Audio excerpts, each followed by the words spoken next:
What is up, Insaners, and welcome to the Double Game Week 26 deadline stream, guys. How are you guys doing?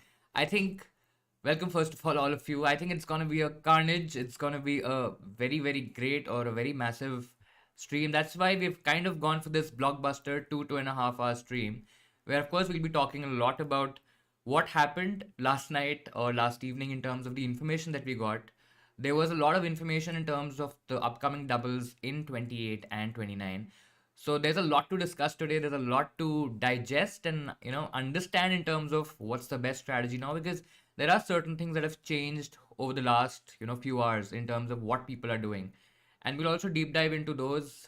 But in case if you have any questions, in case if you have any comments, in case if you want any help regarding your team, or just suggest your thoughts in terms of what's the best way going forward, please feel free to do that. Make sure that you like and subscribe to the channel. You like the stream as well. It will help us reach more and more people, and we'll be able to help more people like you guys.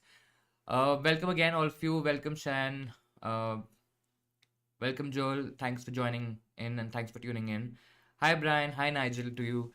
We'll come to your team in some time, but yeah, we'll probably just say hello to all the people there. Yeah, so I think in terms of how we are looking at the game week, I think a few things probably would change, and I'll also talk about my team in terms of what my decisions are and why I went for certain players. But we'll start with Nigel's team first. So Nigel, you have Ramsdale, Dalot, Trent, Cancelo, Laporte, Digne, Jota, Bowen, Martinelli among midfielders. You have Ronaldo and King. Among subs, you have Lloris, Bernardo, Watkins, Trossard, 1.7 million in the bank. And then you have 2 free transfers. I think one very important thing that is missing from your team is definitely get Salah in. And I don't think so. Of course, Jota to Salah won't be possible. You'll have to kind of take out money from somewhere else. So the easiest way to do this is probably take out Ronaldo, and you can upgrade a Jota to a Salah in that case. With that additional money, or with the money that you will be having, when you basically do this particular move, you can downgrade to, I'm not sure, just do the math here again, but probably you can downgrade to a Jimenez. I know not a lot of people are very heavy in terms of Jimenez, in terms of his potential, at least his attacking potential. I think the reason being because Wolves are not that great, or they haven't been that good in terms of attack. So that's a slight worry. In case if you don't want to do that, then you have options like Broha, for example, who's not having a double game week this time around, but still has a great run going on. He also has a decent double game week, so I think, and there's a lot of value there, right? So that is definitely one option. I think the top 3 forwards that I'm looking at right now is probably having one of the Watford forwards. I know not a lot of people are very heavy on Watford forwards, but I still feel if you have them, or if you have one of them at least, you play them. And then you have someone like a Jimenez or a Broha in your team. I don't think so there's a lot of premium value that needs to be attached among the forward line or among the forwards right now at this moment.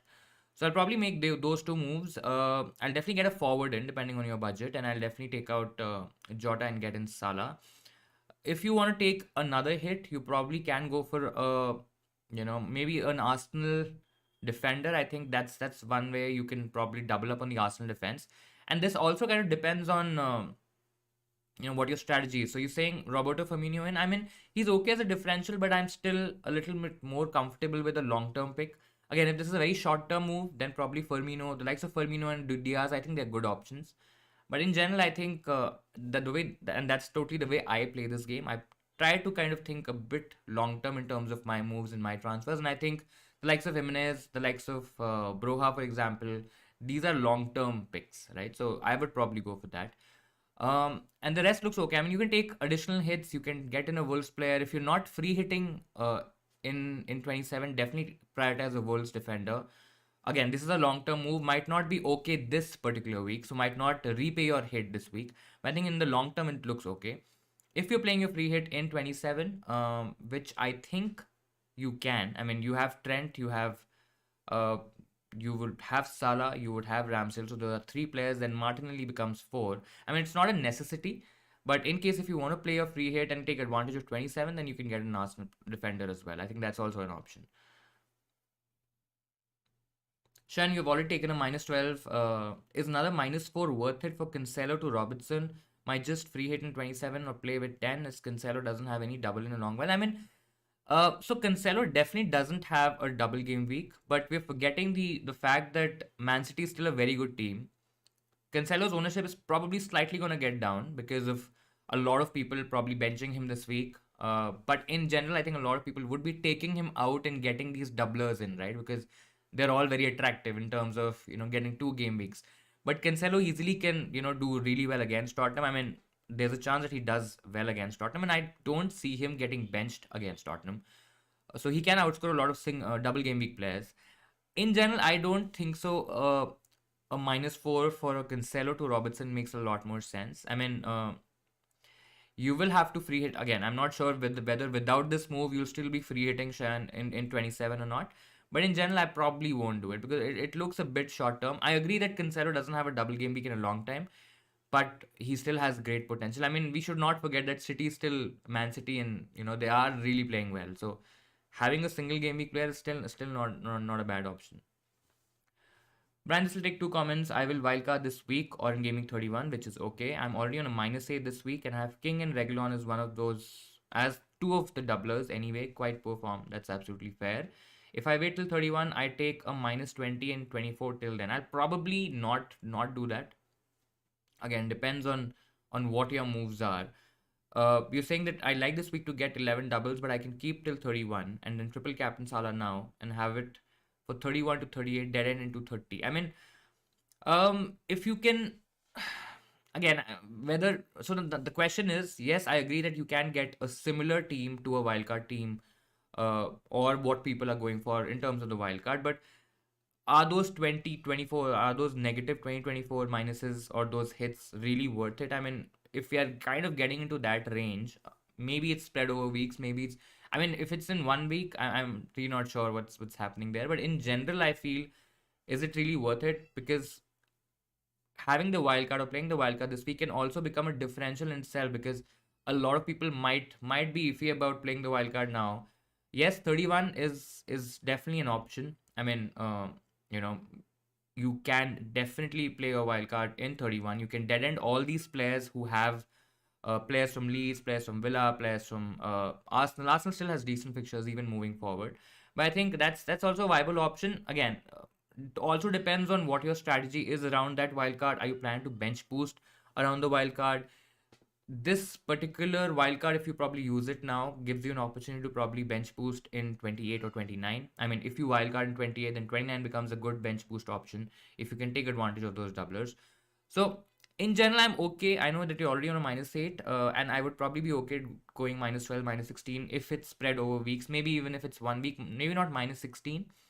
That's a very personal opinion, but I mean, I probably still won't do those many hits. If you feel that those many hits are fine and you can really recover those hits and get a similar team to probably a sort of a template team right now, I mean, then that's absolutely fine. But I personally won't do it. I'll probably just play the wild card, take the free hit in 27 if that's an option, and then prepare my team for 28, 29, and even 30. So I mean, that's okay. I mean, you can make transfers. See, depending on those last few weeks in terms of 28, 29, 30, we will definitely get more information about what's happening in 33, right? And based on that, you can obviously make additional transfers or make earlier transfers, probably kind of shift around your team. I mean, I personally won't do it, but it's not a bad strategy, to be very honest. Update on Jota. Jota looks out for the first game week for sure. For the first game, sorry. So that's against Norwich. Whether he will play against Leeds, Klopp has not ruled him out yet, but I still feel it's probably going to be difficult. If I have Jota, for example, or if you have Jota in your team, I'll probably try to, if you don't have Salah, I'll probably try to do that move from Jota to Salah. If you already have Salah and you have additional Jota as your, Liverpool double up, then you have a lot of options to go for. You can either punt on a Liverpool midfielder, like someone like a Diaz, for example. You can probably make an additional transfer to go to a Robertson. That's another move. Or you can just do like a straight swap from a Jota to a Arsenal player. You can probably get in Saka. If you're not free hitting in 27, then players like Coutinho, maybe even Rafinha, for example, I think they are better options. If you are free hitting in 27, then definitely do a Jota to an Arsenal defender. I think that's a straightforward move to go for, and I think that will give you a good double this week, and it'll also kind of prepare your team for 28, 29, 30 as well. So I think that's a decent move. Team is Ramsdale, Trent, White, Aitnuri, Bowen, Saka, Son, Salah, Jimenez, Weghorst, Robertson, Broha. If I get Robertson, otherwise I'll start Broha. I mean, I'm okay starting. So Trent, White, Aitnuri, Bowen. I'm assuming Cancelo would be on your bench. I'll probably still start Cancelo over Broha. If you have Cancelo, I mean, if Cancelo's still there, then I'll probably start him over Broha, to be very honest. I think Cancelo can do really well this week. Robertson is a bit of a risk in terms of rotation. Yes, that's definitely there. I mean, he's definitely a risk in terms of rotation. But I mean, if he's playing two of the weakest defenses, I know that he might not come on if he's probably on the bench. But even if he starts one of these games, he can definitely get a clean sheet. He can get an attacking return as well. Plus, he also has a double in 29. I know it's probably not the best double, or it's probably not the easiest, but I still feel it's Liverpool at the end of the day, and I think they'll do really well. I mean, Brighton and Arsenal still, I know they're tough teams to kind of face, and both of these fixtures are away as well, so I think that could be tricky. But I think I'll still take the chance on Robertson, but I'd probably be more comfortable shifting out a Jota to a Robertson, or if I'm getting in that sort of a move. Otherwise, I probably won't do it. Free hit in 30 looks more and more unlikely now. Yes, I think free hit in 30 definitely looks that great anymore. I mean, you can definitely stock up on players from Leeds, from Wolves, from Arsenal. You can get in players from Villa as well. These teams have decent fixtures in 28, 29, and 30 as well.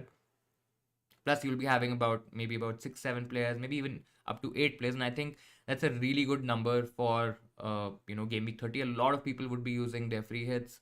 I think the casual players would probably be moving towards the free hit chip, but in general, I think a lot of people would be having lesser players. So the average number of players playing in that game week would be a lot lesser.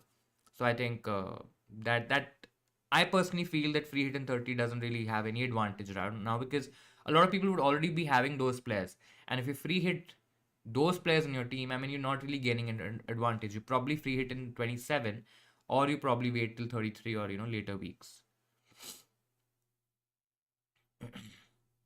How many points addition hits you feel is okay for this double game week? I mean, and this is what I posted on the Instagram, on our Instagram handle as well, where I talked about how many hits are okay for this double game week.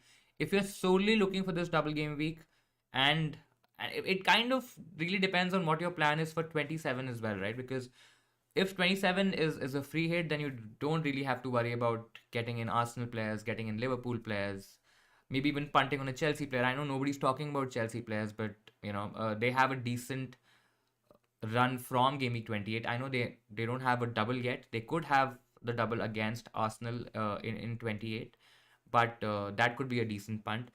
And if you are really targeting very short term with an aim to probably play the free hit in 27, then I think a -4, a -8 can still be okay, considering you have decent doublers Maybe you have Arsenal players. Maybe you have a Wolves defense. I know Wolves defense is a good defense, but the fixtures are not that great. I mean, Leicester, Arsenal both. I think Arsenal game is going to be really tight. Leicester could be a little open, and Leicester would definitely try to attack and score more because they know their defense is quite weak. On the other hand, we know that Wolves are not really great in terms of attack, right?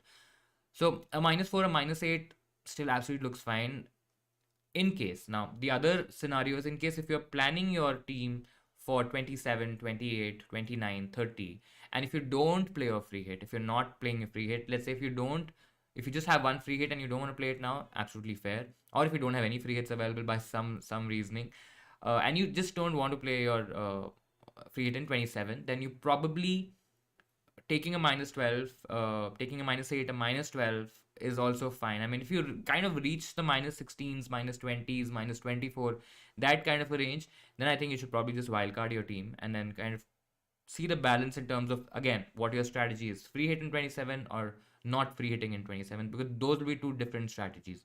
But you can easily take a -8, -12, set up your team for the upcoming game weeks for 27, 28, 29, 30, and you probably don't have to play any other chip. You probably play your triple captain this week to kind of gain some advantage with that Salah option or with the Liverpool option, for example. And you kind of do a mini wildcard. I mean, a lot of people think of hits as, you're taking a lot of minuses, it's not going to come off, it's not going to pay off.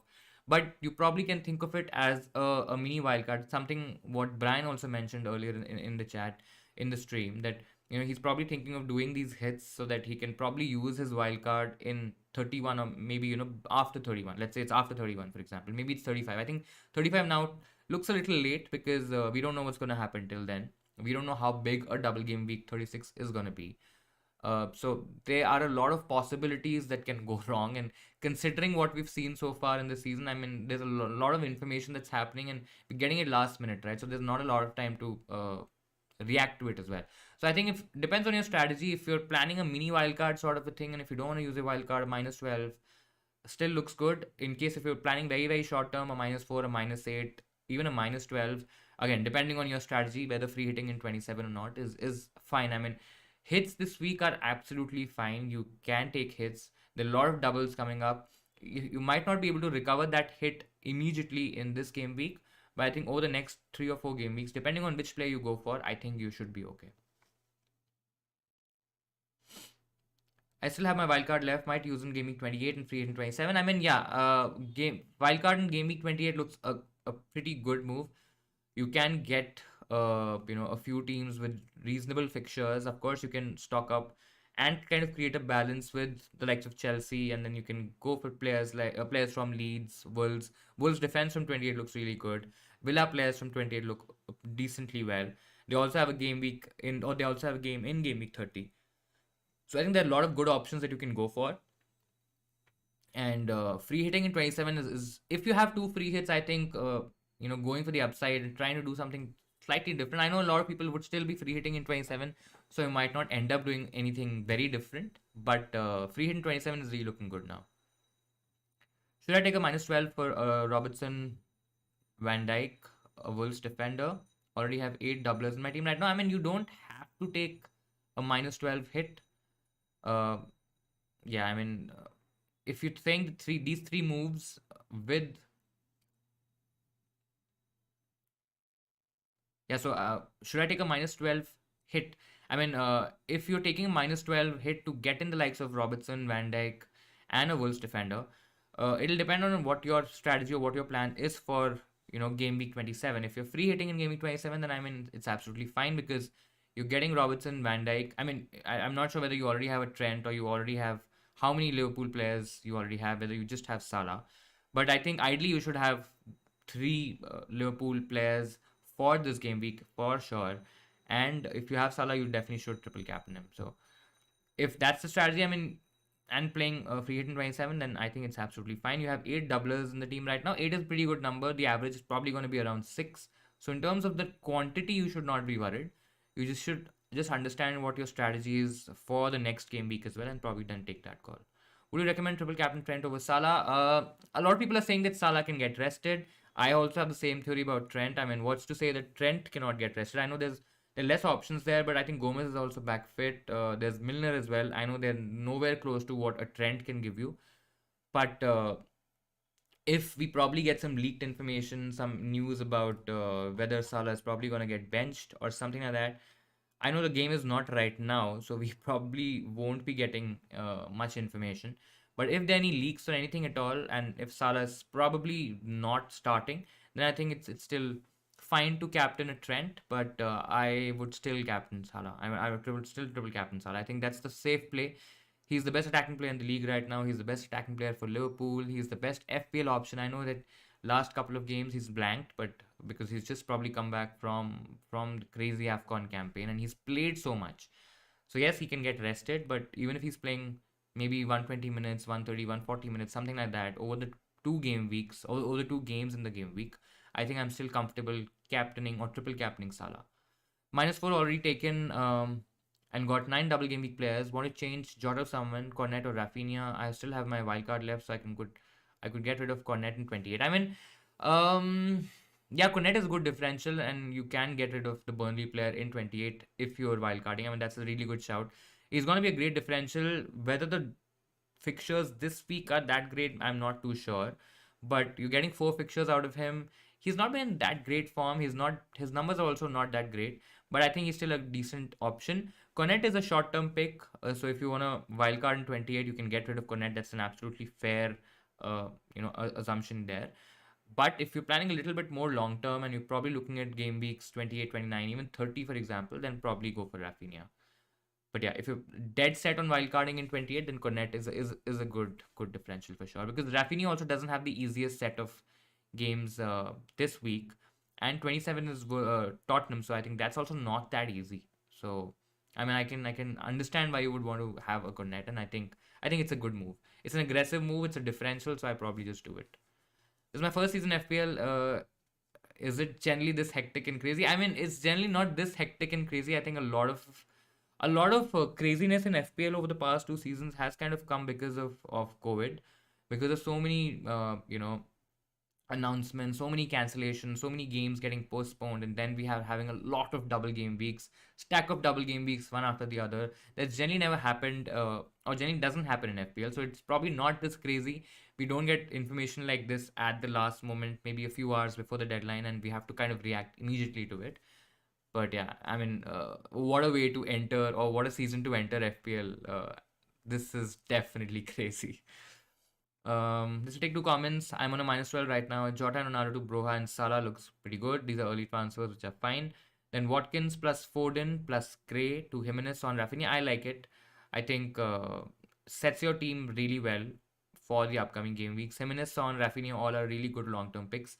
Your team right now would be Ramsdale, Cancelo, Trent, Robertson, Salah, Saka, Bowen, Son, Jimenez, and Dennis. I really like the team. I mean, um, in terms of your bench, you have Livramento, Broha, David De Gea, Cucurella. Should I activate wildcard or and transfer?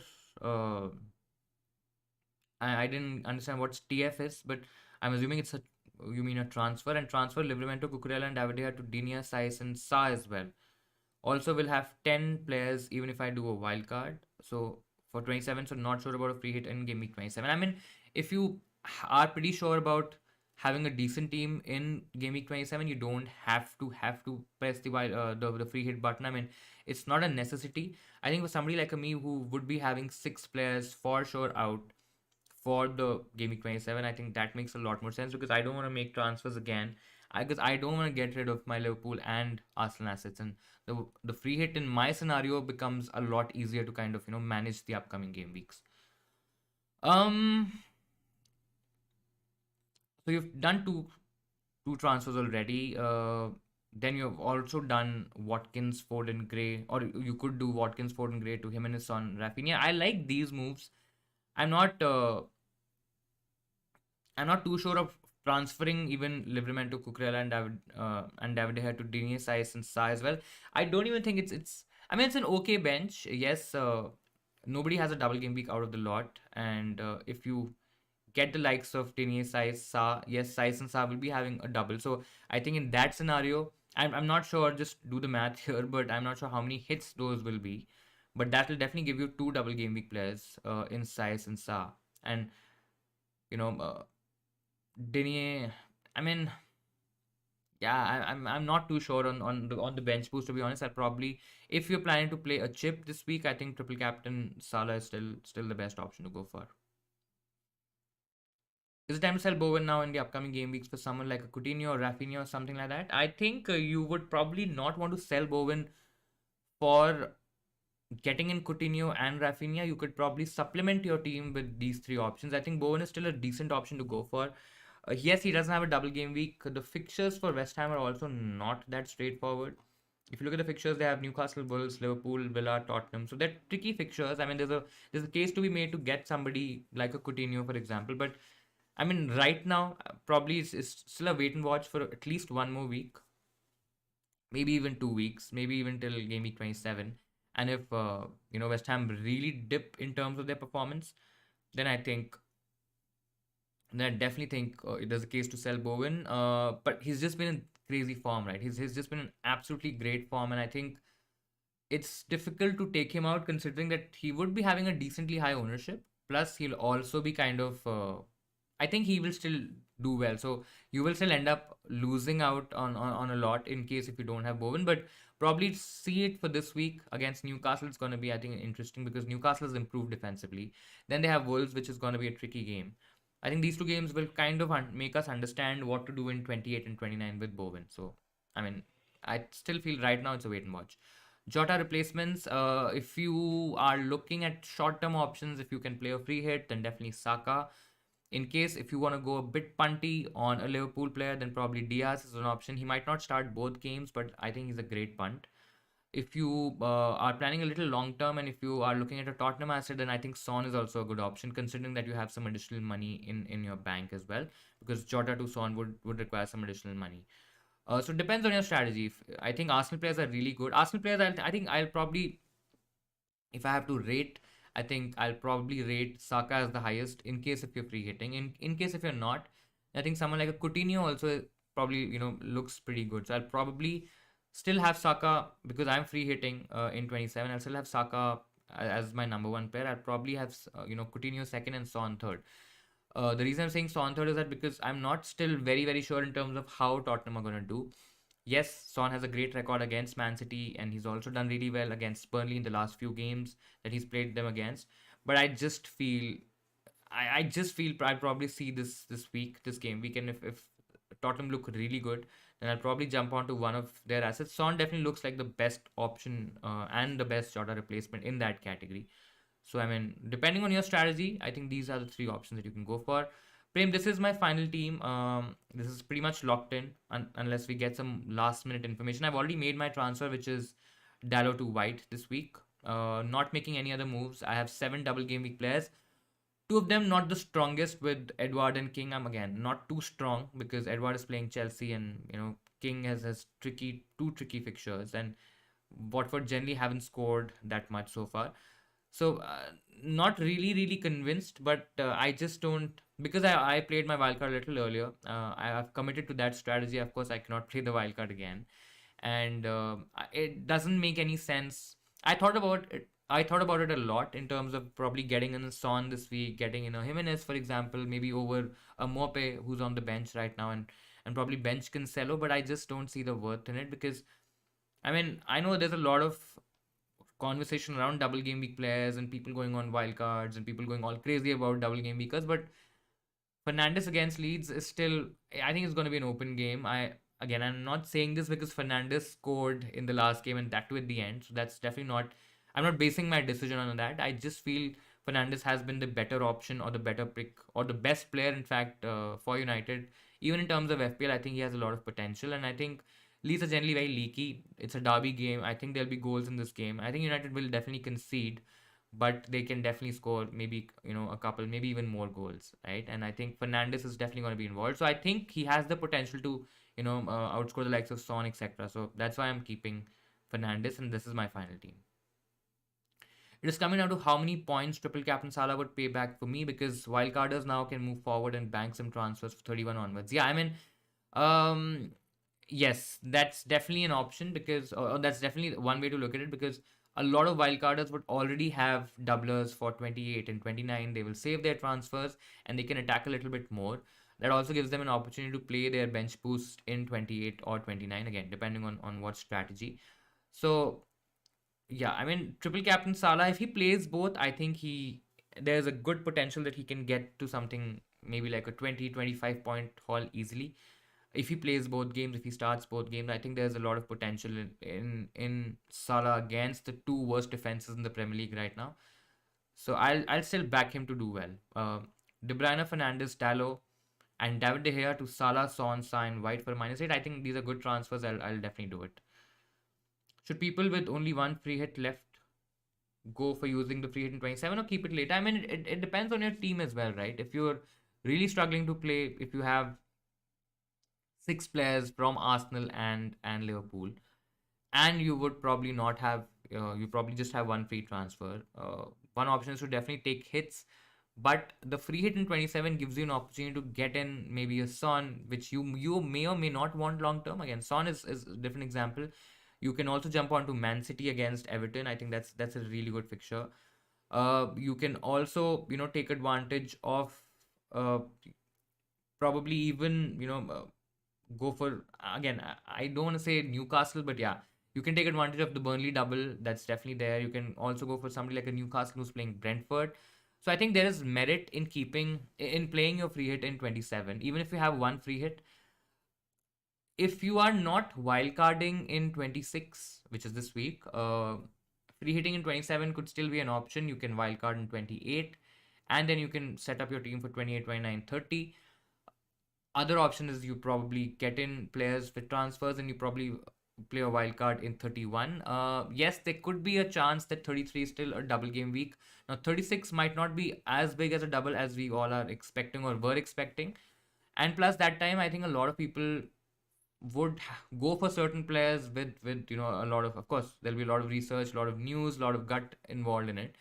But because it's the end of the season, we are not sure which players are starting, what are the club's aspirations in terms of maybe a top four, maybe relegation. So we really don't know what's going to happen. There'll be some teams who would have nothing to play for, right? So they would definitely do some rotation, and we might not have the best FPL options at that time. So I think playing the free hit in 27 still makes a lot more sense, but it's still very team dependent. If you have 6 players, if you have one transfers, maybe even more, maybe if you have a Chelsea player as well in somehow, I think there's still a lot of merit in going for 27 free hit. Stephen, somehow you wildcarded. You're not the only one. I can tell you that. Saar, Ramsdale, Trent, Robertson, Tierney, Dinier, me from Burnley, Salah, Son, Rafinha, Saka, Ramsey, Weghorst, Jimenez, King. Plans to save free hit in 27 to Burnley, which will cover the blank. Yeah, I think so. In your 27 game week, you'll have Ramsdale, Trent, Robertson 3, Tierney as 4, Salah as 5, and Saka as 6. So you'll have 6 players not free hitting or not playing in that game week. Of course, you can bench 3 of them with your Wolves keeper. You can play him, so that leaves you with 3 + 1 4, and then probably 2 more transfers. So I think, uh, I mean, you can still make a move. You'll do King to Broja in 27, which is definitely one move, which definitely looks good. So that gives you 10 players. Do you think I should switch Robertson to Van Dijk if it makes easier to move me to Chelsea defender in 28? We'll also say free hit in 30, so we'll have triple captain and free hit to use from 31. I mean, that's a very fair strategy, to be very honest. I mean, there's nothing wrong with it. But if you have a decent bench in 28, 29, I mean, you can still do a bench boost that time because you've not mentioned the bench boost chip strategy. Um, Triple captain later could be okay. I mean, we still don't know what players or what teams will be having double game weeks. I think Leicester's definitely one, but you probably won't want to do a Leicester triple captain option. I just feel triple captain this week looks a lot better, but again, if you wildcarded, it's absolutely fine. I think, yeah, I'm not too sure on the Chelsea defense right now. I would still probably want to see them at least. It's probably about a month since they've played the last game in the league. I think that's a long time. Um, I probably want to see what their lineup is, what kind of players are playing in, how they're playing, in the setup that they're playing in. So I'm okay having Robertson. I think there's a lot of upside with Robertson. Yes, a slight risk of rotation, which Van Dijk might not give you. But I think, you know, going for Robertson is still absolutely fine.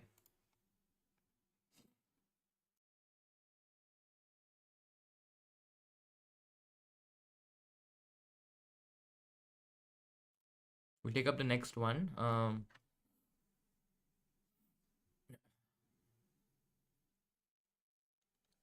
Not gonna lie, the triple captain is scaring me now as it looks too good to be true in classic FPL fashion. I mean, yeah, that can happen. I think a lot of people are really hyping up the triple captainship. I still feel it's supposed to be hyped up because the fixtures are really good. Salah again might get rested. I don't think so. He'll blank in both matches, to be honest. I think he will definitely score. He scored in the Champions League game as well, so he'll definitely score if he plays. But I'm just not. Just not 100% confident that he'll probably play both game week or both games in the game week. He could be rested for one for sure. But yeah, I mean, if you are worried about ownership, if you are worried about effective ownership, if you are worried about that you might not get a better double game week later on for a triple captainship, I think this is definitely it. I mean, you're targeting a good player with a good team playing the worst defense in the league. I think logically it makes the most sense. You still have the wild card left, right? I don't have the wild card left. I played my wild card in 24. Yeah.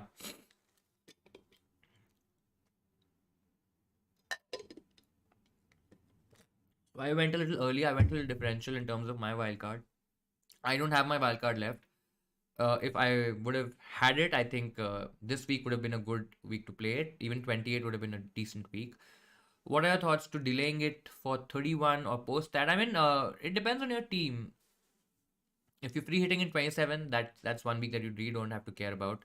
If you have 6 to 7 doublers, I mean, you're almost average. Six is, I think, pretty average, and I think whatever more you have is probably a bonus. If you have decent players in your team which can manage or which can probably give you a good 28 and a 29 fixture, players from Villa, players from Leeds, players from Wolves, I think you don't have to wildcard right now. You don't have to probably even wildcard in 28 if you can probably just manage with transfers. Dead ending your team by 30 is absolutely fine, and 31, by game week 31, you can actually target maybe Man City players, maybe even Southampton. Of course, I think you'll have Southampton players, maybe even Spurs players.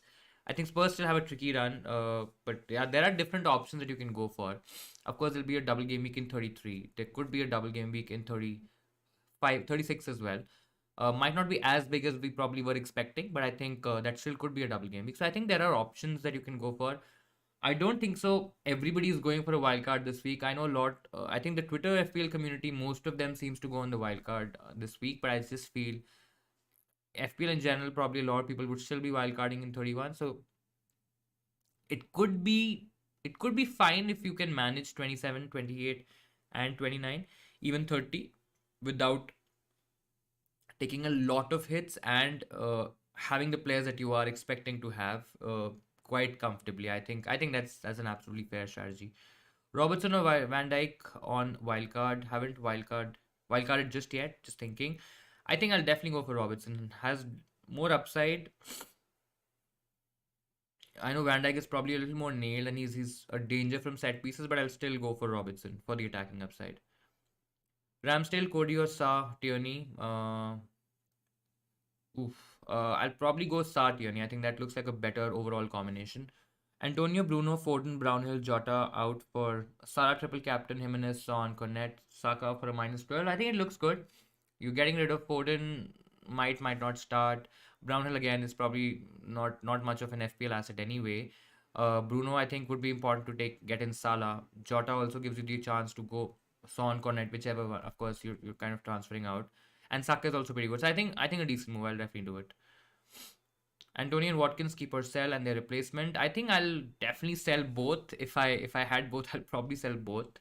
I'll probably sell Antonio before Watkins. I think both have been really bad. There's a good rumor floating around in the community that Watkins could be benched this week. Uh, and he's generally played. He's not been in that good form. His numbers have not been that great. And there's a chance that Ings can come back into the Villa team. There's a lot of options now for Villa as well. I'll definitely take out both. In terms of going for a downgrade, in terms of value at least, you can go for Broha. I think Southampton, he's looking like a really, really good option. You can punt on a Saint Maximin as well. I think not a lot of people are talking about him, but Newcastle have two double game week fixtures. I think he's the best Newcastle attacker, the best Newcastle FPL option to go for. So if you want to go a bit punty, you can go for Saint Maximin as well. Otherwise, Jimenez looks like a good long term move. You can definitely have him a little long term. You can also have a fixture out of him in game week 30 as well. There's a double as well. So I think overall, these three options are looking really, really good. Have a good game week to you as well. All the best, Prem. And I hope that you have a really, really good game week chasing those green arrows this time. Teams are having a fixture in game week 30. So right now, what we have confirmed is that Arsenal's playing Aston Villa. That's a confirmed fixture. Of course, Aston Villa is playing Arsenal, so that's a confirmed fixture. Then you have Leeds playing Wolves, so that's also a confirmed fixture. And then I think the third fixture, I'm forgetting which one was the third fixture. So Arsenal, Villa, Leeds, and Wolves for 30. I think there was one more fixture. I think Southampton could also happen. The Southampton game, which is Southampton Burnley, that could also happen, but depends on the FA Cup result. But that's not a game now. Yes, Leicester's fixture is still there. So Leicester is playing, I think, Brentford. So I think that fixture also goes through. And these are three confirmed fixtures with an additional fixture of Southampton versus Burnley that could also happen in game week 30. Beyond that, if there are major upsets in the cup, I think that then only more fixtures can get added. But it looks like there won't be any double game weeks in game week 30. There won't be any more fixtures added in terms of the extra game for a single team. So these are the three fixtures that are going ahead, with the Southampton fixture also having a probability of happening in that week. Would you do CR7 and Jota to Jimenez and Son for a -4, and or do a -8 and do Gray to Saka? I think I'll do a -8. Get in Jimenez, Son, and Saka for Ronaldo, Jota, and Gray. I mean, Everton, they have a decent double game week, but I'm not really trusting the Everton attack even now, even under Lampard. Sorry, I'm still not very confident in terms of how they are in terms of the attacking output, and I just feel like better options even in the the cheaper price bracket. You can punt on a few players. You can go for. I know Cornet is probably a lot more than Gray, but I just feel they're better options. Probably with a little more money, you can definitely get better picks. So I'll definitely do the -8. Have all the chips with Ramsdale, Sanchez, Cancelo, Trent, Robertson, Maguire. Uh, how the hell do you have Maguire in your team? Reguilon, Foden, Salah, Bowen, Madison, Gray, Mope, Edward, Watkins. Looking to get Jimenez for Mope. Should I take any more hits? I'm not a huge fan of Maguire, to be honest. There are rumors that he can get dropped as well. I will probably, if your strategy is to play a free hit in 27, then you can definitely have another Arsenal player. You already have Ramsdale. You can probably have an Arsenal defender instead of Maguire. I think that's a decent hit to go for. Maybe a Tierney, maybe even a Gabriel, for example.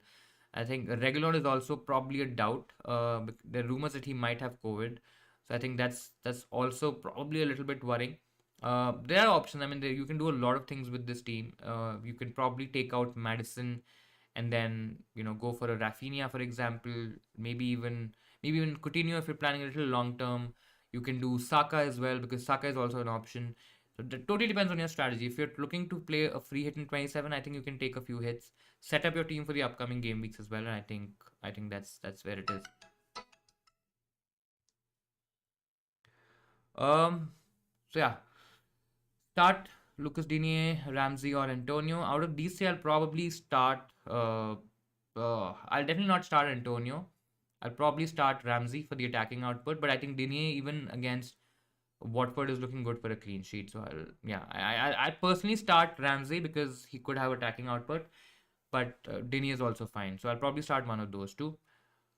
It definitely would be between one of those two, but I'll personally start Ramsey. Ramsdale, Trent, Cancelo, Digne, Salah, Saka, Fernandes, Coutinho, Edward, Dennis. Any changes required? Sufal for Saiz or Jota to Saka? I think Jota to Saka makes a lot more sense. Saiz is not an immediate or a priority transfer. I mean, you can still have him in game week 28 when the fixtures are really good and you have 28, 29, and 30 as a good 4 week or 4 fixture run for size. I mean, they don't have the best double game week this time around, and if it's a hit, if it's an additional hit, for example, I mean, that's not required. Jota to Saka looks really, really good. Also depends on, what's your strategy for 27. If you're dead set on free hitting, or if you can manage with Saka in your team and still field a good 11, then definitely Saka. Thinking about bringing in a Chelsea in Che Adams, sorry, for double game week 28. I mean, Che Adams from an attacking perspective has looked good. Broha, I mean, he still could be a worry in terms of rotation. He's a little injury prone as well, so that's a bit worrying. But I think Che Adams is probably going to be a great differential. I think a lot of people would definitely go Broha because of the value, because of how cheap he is. But I think if you're looking to go for a pit punt, or for a decent punt, I mean, I think Che Adams is I think a good option. 8 Nui to Robertson, Van Dijk for a hit. Will free hit in 27. Should I do the move then or keep 8 Nuri if you suggest to make the move, then who to get? Um, I mean, I know it's for an additional hit. Um, I mean, I won't take out 8 Nuri, to be honest. I mean, I'll probably just roll with 8 Nuri. Yes, there's a chance that he could get benched maybe in a game. Robertson, Van Dijk are good options.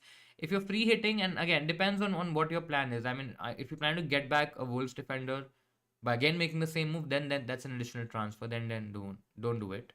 But if you plan to keep Robertson and Van Dijk for the long term, maybe till at least game week 29 and 30 is when you probably start shipping at least one of them out. I mean, I can still do the move. And I personally would do Robertson. I mean, Robertson definitely has more upside, and I'll definitely go for Robertson over Van Dijk. Cancelo, Bowen, Denier, Broha. I can only play one whom to play. I'll definitely play. I think Bowen is definitely the one I'll play. If you can only play one, then definitely Bowen.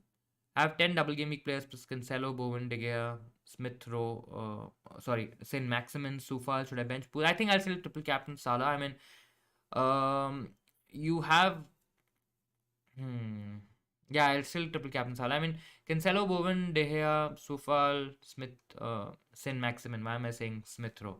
Sin Maximin. I think it's a decent bench, but I'll still triple captain Salah.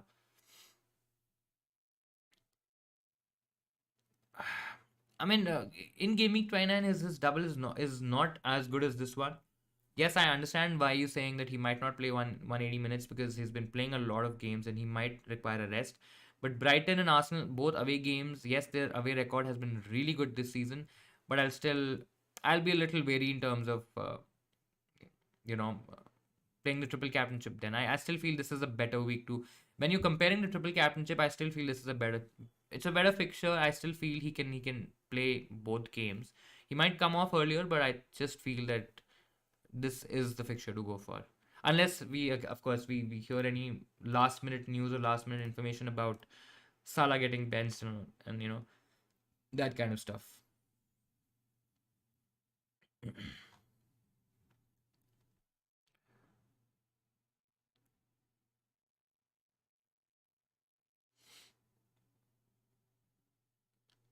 Who should I bring from the bench? Cancelo, Rudiger as Chelsea as Crystal Palace. I'll still play Cancelo. I think better upside. Tottenham have been okay. They can definitely score against Man City. Son has a good record against Man City. And generally runners like Son playing on the counter, they generally do well against Man City. That's why we saw Traore doing really well from Wolves. But I think I'll definitely play Cancelo still. Triple captain trend a bad option. I mean, it's not a bad option to be honest. I think it's gonna be a differential. If Salah plays both games, he definitely outscores. I think he definitely outscores Trent in both games.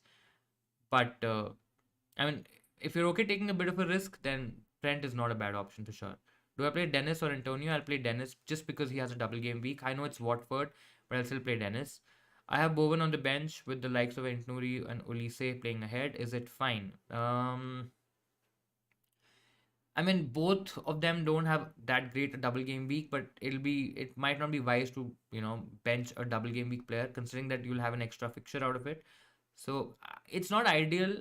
And if I really had to bench somebody, I probably would have benched Olise because he's probably a rotation risk. But because both players have a double game week, I'll still play them ahead of Bowen. Bench one of Cancelo, Digne, Coutinho. I will definitely bench Digne. I'll play Cancelo and Coutinho for the attacking upside. Should I triple captain Salah? I mean, it's the safest option to go for. You can definitely triple captain Salah. There are rumors that he might not play both games, might not start both games, could be on the bench for one, and all that stuff. I mean, I'm still okay even if he gets benched for one game, comes off the bench, plays 19 the other. Maybe it's the second fixture, for example.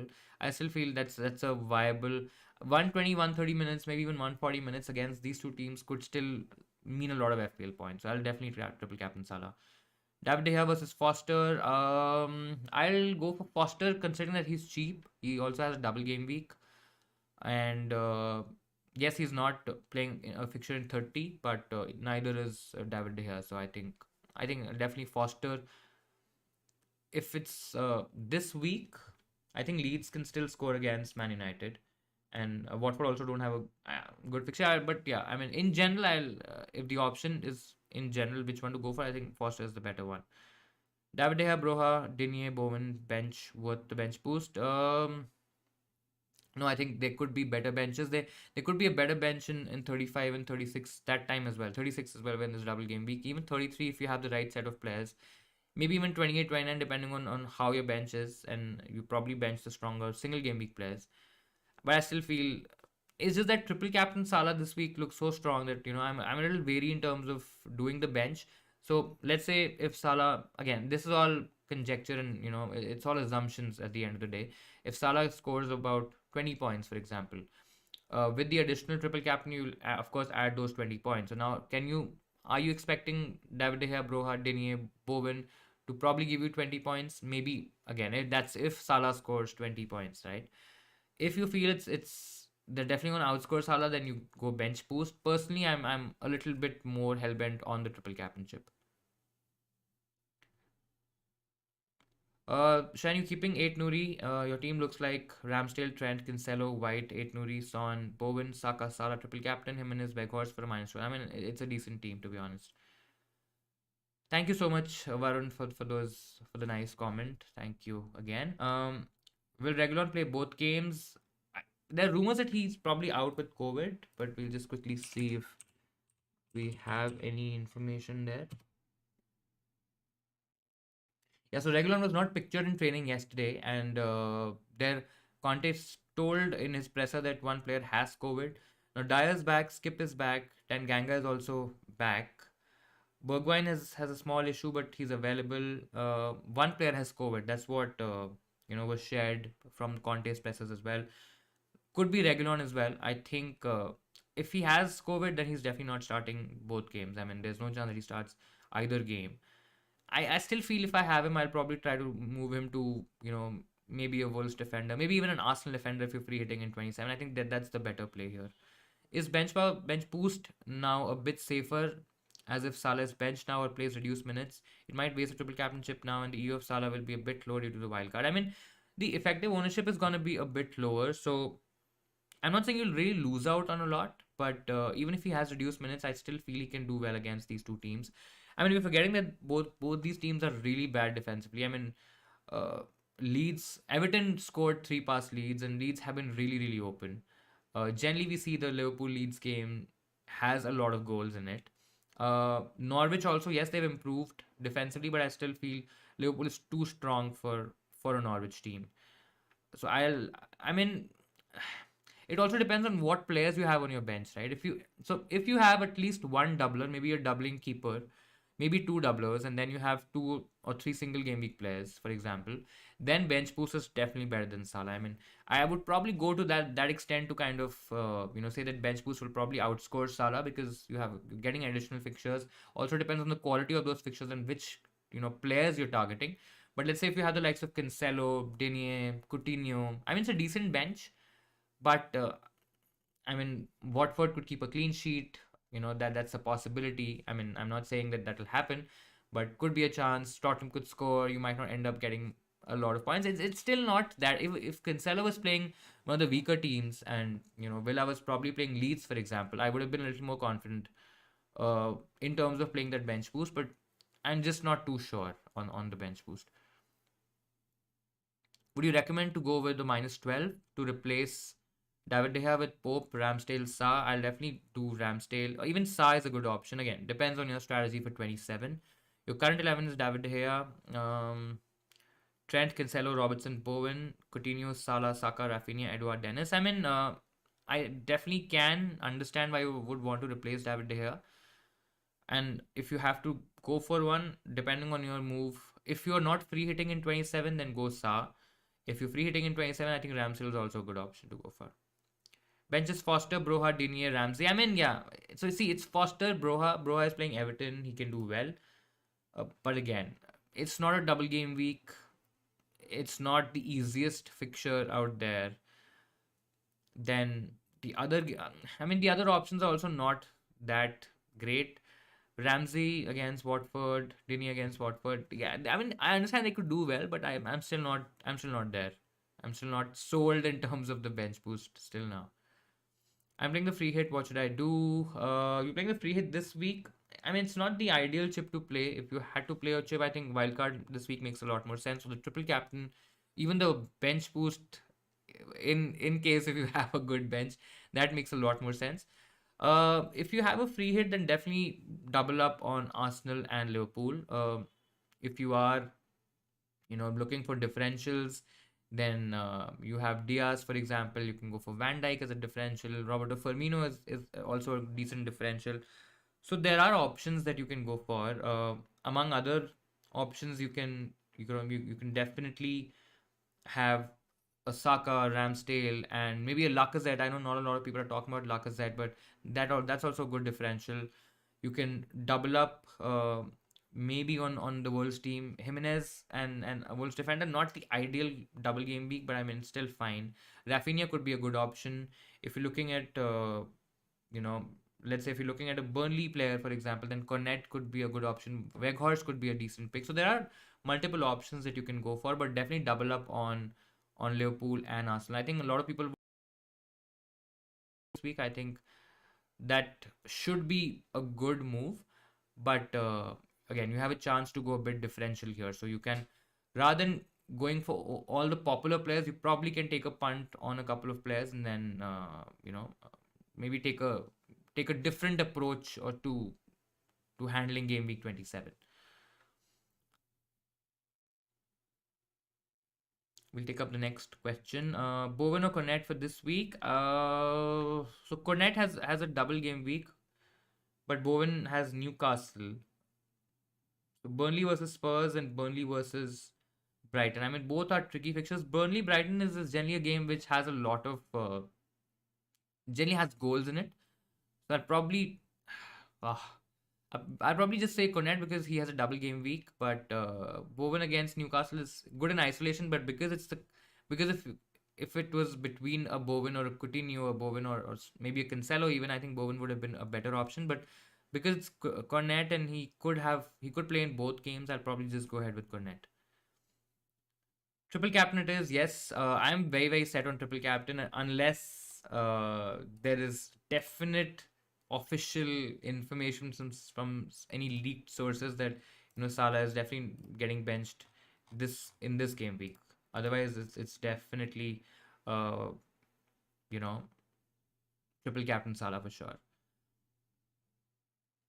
Why aren't managers thinking about Mane or taking Mane for his return in his double game week? I mean, Mane is a so a lot of people are kind of focusing on Salah because of his ownership, because of how he's playing, because of he's the best option, because he'll be a lot more captained, a lot more owned, so it's safer. It's kind of checking a tick, checking a box in terms of having your FPL team ready for the double game week. I've seen a few teams doubling up with Mane and Salah. I mean, that's not a bad option to be very honest. Uh, there are chances that both Salah and Mane could get reduced minutes, and I think Mane is a little bit more prone to rotation now with Diaz also coming in. So there are options there.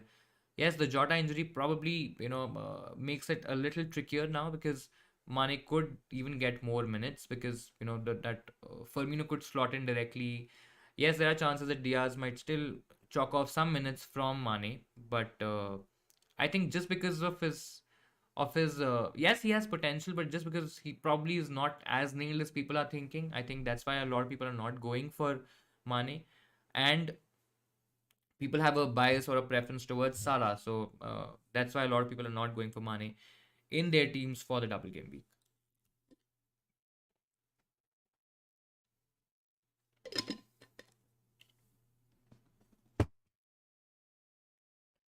Guys, make sure if you add more questions or add any comments that you have. In general, I think it depends on your team for your double game week 26. If you have at least one doubler and a decent set of maybe Villa or Man City players, maybe even Bowen, for example, I think that could be a decent bench boost. But if it's David De Gea and a couple of these players, I mean, you for a bench boost, at least for me, I think to be successful, considering that it's competing against a Salah triple captain with two good fixtures. I know there's a lot of thing about, or there's a lot of conversation about Salah getting benched and all that stuff. But in general, I think I would at least need one doubler on my bench to really entice me to play the bench boost with a good combination of single game week plays. Otherwise, I probably won't do it. Start Broha or Ramsey. That's a tough one. I'd probably just start Broha, considering that he's playing Everton. Everton have not looked strong defensively. So I'll probably start Broha ahead of Ramsey, but it's probably very, very close.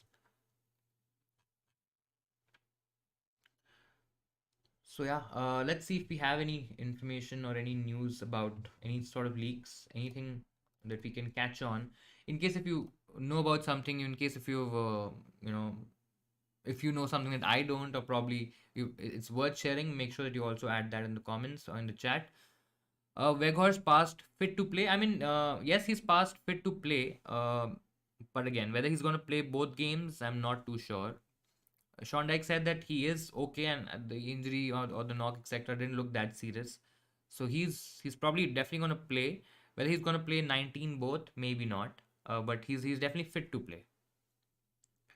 Digne, Watkins, and Cancelo. I can start one of them. Your pick. I'll start Cancelo out of all these three. I think Cancelo against, even if it's against Tottenham, I think it's a good option. I think Cancelo's effective ownership is probably going to be about 40-50%. It's definitely going to go down a lot. A lot of people who are wildcarding won't start him. Would definitely go for the double game week players. And in general, I think a lot of people would also bench him. But I think that kind of makes him a good differential. Even if he doesn't start, and if you have a decent bench, let's say if you have the likes of Digne and Watkins, keep Digne first and then probably Watkins. And even if Cancelo doesn't start, I don't think so he'll come on. So you'll have Digne against Watford, which should be okay. Van Dijk or Robertson? I'll go for Robertson. More upside, slightly risky in terms of minutes because you know Simikas could share some minutes with him. Could get some minutes off him. But I think the attacking upside is still very massive, and I'll definitely go Robertson. Wildcard or free hit, I've not used any. Depends on what game week you're talking about. If it's this week, then wildcard looks a lot better in 26. If it's 27, then the free hit looks a lot better than the wildcard. If it's 28, then again you shift back to wildcard because wildcard in 28 can set your team for 28, 29, 30, and then you can start divesting in players, start taking them out for 31, and start building again. So bench order suggestion: Broha, Digne, Ramsey. I'll definitely have Digne first, Broha second, and Ramsey third. Maybe that yeah, I think that would be the order. Yeah, I think Digne against Watford, I mean, still could do fine and could get a clean sheet as well because Watford have not looked that great in terms of attack. So I think Digne, Broha, Ramsey. I think yeah. The Ronaldo play, there's a lot of rumor around that he could get benched because Leeds is a very demanding fixture in terms of running, in terms of covering ground, in terms of you know your uh, your overall work rate in the entire game. And I think with the Champions League game also coming up next week, I think Ronaldo could get benched. If he gets benched, there's a chance that he comes on, and especially when we are not doing well or we need a goal, I think he'll definitely come on. But I think there's a high chance that he gets benched this week. Antonio to Weghorst to attack double doubles in 26 and 27, or Brownhill to Ramsey to set up for 27 to 30. Not looking to free hit in 27. Um, so Weghorst is definitely gonna play. I mean, he has four fixtures. Whether he's gonna play 19 both this week, that's a little doubtful. 27 is a lot better in terms of the double game week, but Brownhill to Ramsey will set you up for 27 to 30. So I mean, you can always get to Weghorst for 26 and 27, and then we probably do that change from Brownhill to Ramsey, because Ramsey looks a lot better from 28. I mean, he's still a decent option to go for, but 28, 29, 30 are better picks or better games for Ramsey. So you probably do that move then. And right now Weghorst is having a double double, so you probably attack the double double and then get off Weghorst as well from 28 onwards. Yeah, I think that should be okay. Play Broha or Cancelo. I will play Cancelo. There's a doubt over Robertson playing both matches. I mean, yeah, there's a definite doubt in terms of Robertson maybe getting off a few minutes off, I mean, he's Simicast could still play, but yeah, it could be tricky. I mean, it could definitely be tricky. So, and that's why you probably go for a little more punty in terms of the Liverpool attack. Not even go for a Van Dijk, for example, maybe a Diaz, maybe somebody else. But yeah, I understand the point that Robertson could have reduced minutes. I mean, all the Liverpool options. I mean, even Trent could have reduced minutes. There's no guarantee that he won't have reduced minutes, right? So that's also an option, and a possibility that could happen. Odds for Hodgson getting the sack. I mean, Watford have been. I don't know how many managers they've changed over the past few seasons, but I think it's a crazy number. And Roy Hodgson, at least from a defensive perspective, I think, and at least from a strategy point of view, I think he'll definitely get the team in order. He'll definitely have a system and a setup in place. Whether it's the most Where's the best setup for scoring goals? I'm not too sure. Uh, but defensively, they will definitely be a lot better. So, yeah. But again, at the end of the day, to win matches, you need goals, and I don't think so. Hodgson is probably going to do that. And I generally feel that Watford could get relegated, and I think they will get relegated. So, post that, maybe by the end of the season, he also gets the sack. I mean, that's what Watford have been doing over the past years, right? And yeah, I think that's definitely likely to happen, and that's more likely to happen than him saving his job. In case if they don't get relegated, then he definitely saves his job. If they get relegated, I think I still feel he will get the sack. Since I'm committed to play free hit, should I bring in players like Bowen, Cancelo, Foden with one game? I mean, you don't have to bring them in if you don't have them in your team. If you have them in your team, I think definitely play Bowen ahead of Cancelo, even ahead of Foden. I think having one of Cancelo and Foden is fine. And if I had to prioritize one, I'll probably prioritize Cancelo. But yeah, that's about it. Doubt over Trent as well. I mean, yeah, there's definitely doubt over Trent, Salah, Mane, Jota, Robertson. I know Liverpool has a good double, but there are a lot of doubts in terms of which Liverpool assets are going to play. So, I mean, if you have them, you play them. Otherwise, if you don't have them, of course, you have an option of not going for them, maybe going for a slightly different approach where you plan for your game weeks 27, 28, 29, 30 instead, and not have a Liverpool additional player, right? So that's also an option. Will Ulisse and Emerson Royal play? I think Ulisse definitely plays one game. Could even play both. Emerson Royal, it's a risk. I definitely won't have. I mean, Ulisse is still a decent hold, but again, against Chelsea, I'm not too sure. Don't think so. Palace are going to get anything against Chelsea. And the other game is against Watford. I'll still play him over Emerson Royal. I'll definitely transfer Emerson Royal to maybe an Arsenal defender, a Wolves defender, depending on your strategy for free hitting in 27 or not. I think I'll definitely play, yeah, Olise and make a switch from Royal to a Wolves or an Arsenal defender. Opinion on an 8-point hit and free hit next week depends on your players, what players you're getting in. If you're getting in the likes of Arsenal and Liverpool players who are good holds for 28, 29 as well. I mean, and especially if Arsenal, good hold for 30 as well. So I think free hit next week, -8 hit looks pretty good. Watford board doesn't care about tactics, defensive strength. Yeah, I mean they just want points. They want the team to get to stay in the Premier League, and I think that's where the trouble has been. They've been yo-yoing, to the Premier League, back to the Championship, then again back to the Premier League, and that's of course the board really doesn't care about tactics, defensive strength, and all that stuff. I absolutely get that. They just want points. They want more commercial value out of the club, and that's definitely not happening at the moment.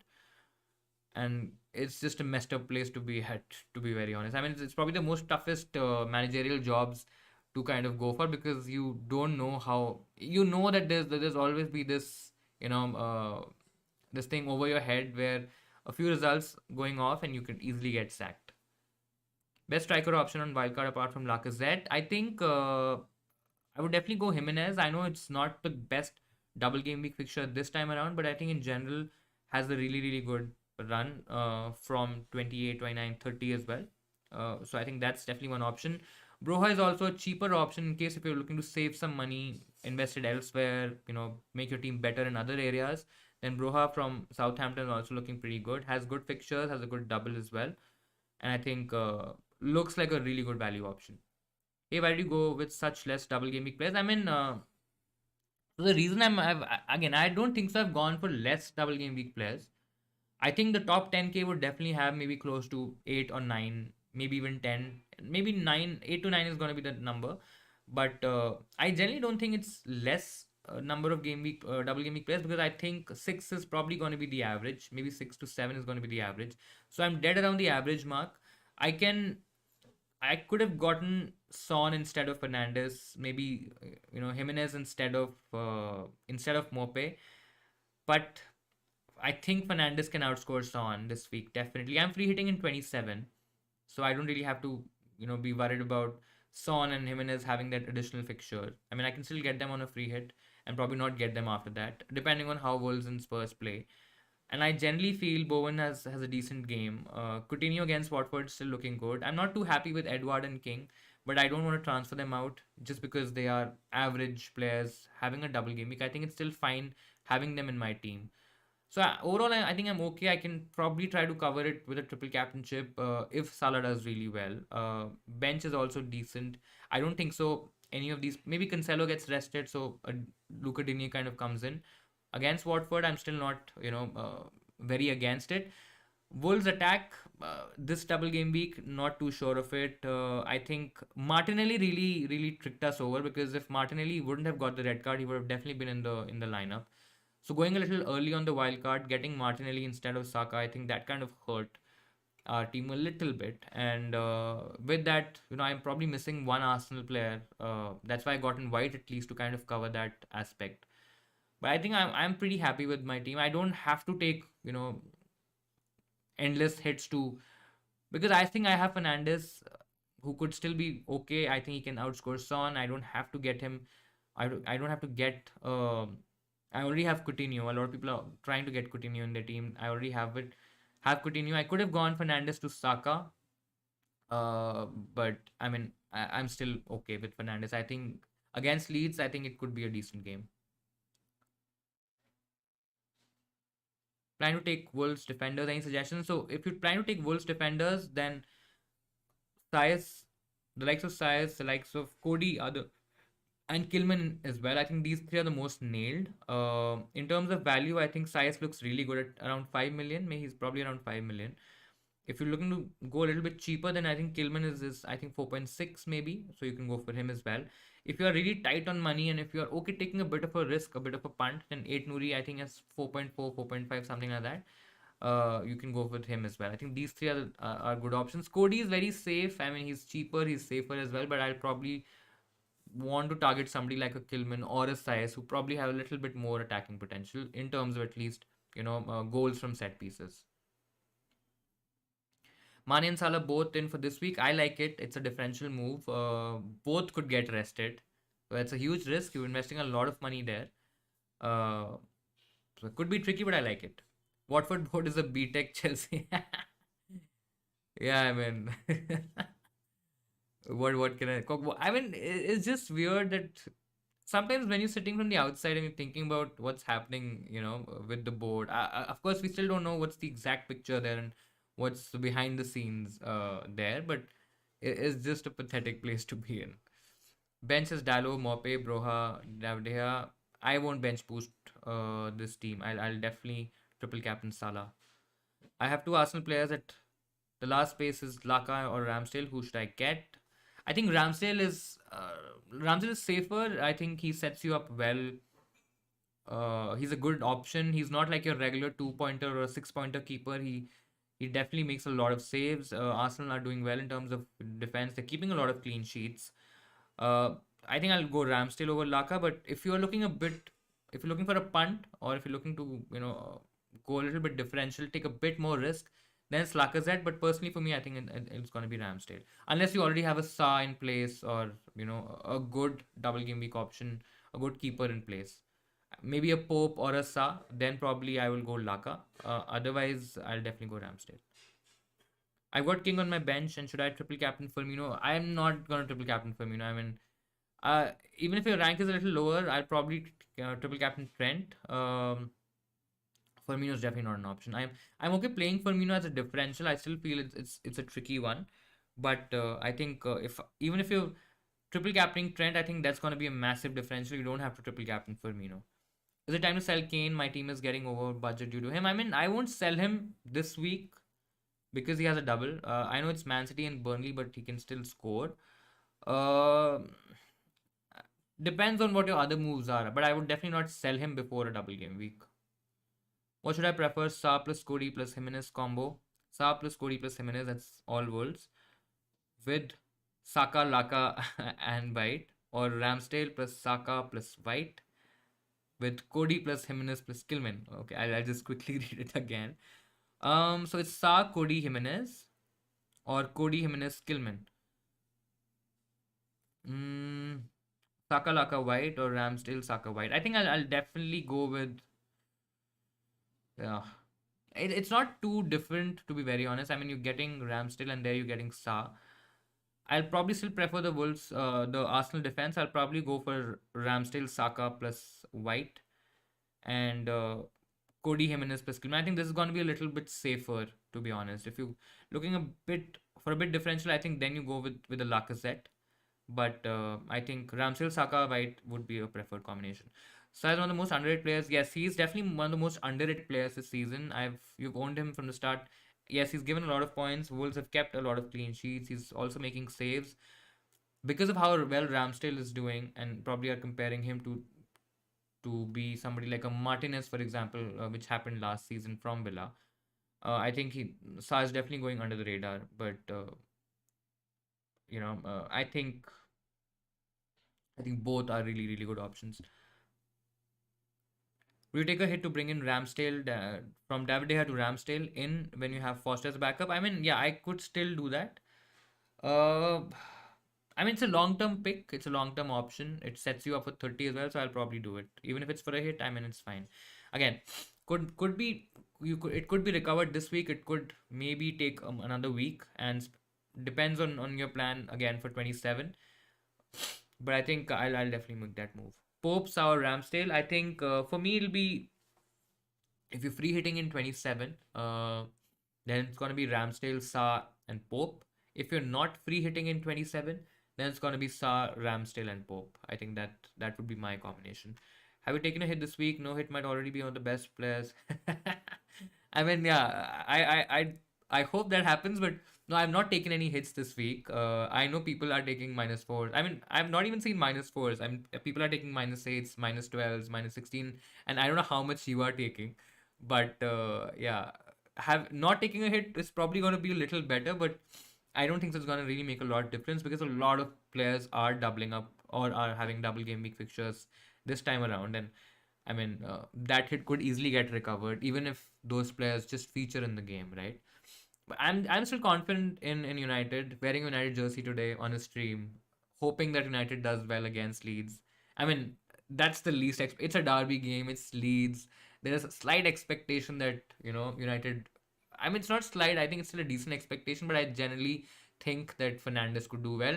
Not because of the goal that he scored last time around, just generally of how he's played. I know United have not been great by any stretch of the imagination, but I just don't see a point of taking more hits and getting more players, I can probably do that in 28, right?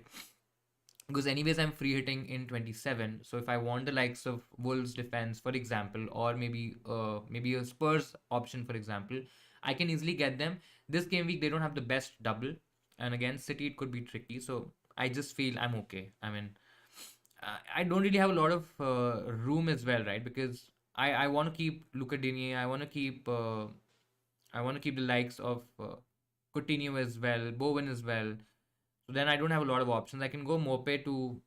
I don't. I Another option or another thing that another reason why I didn't take a hit was, of course, because of having a little bit confidence in the likes of Fernandes, Bowen, and maybe even Cancelo. But in general, I just feel I didn't have the money.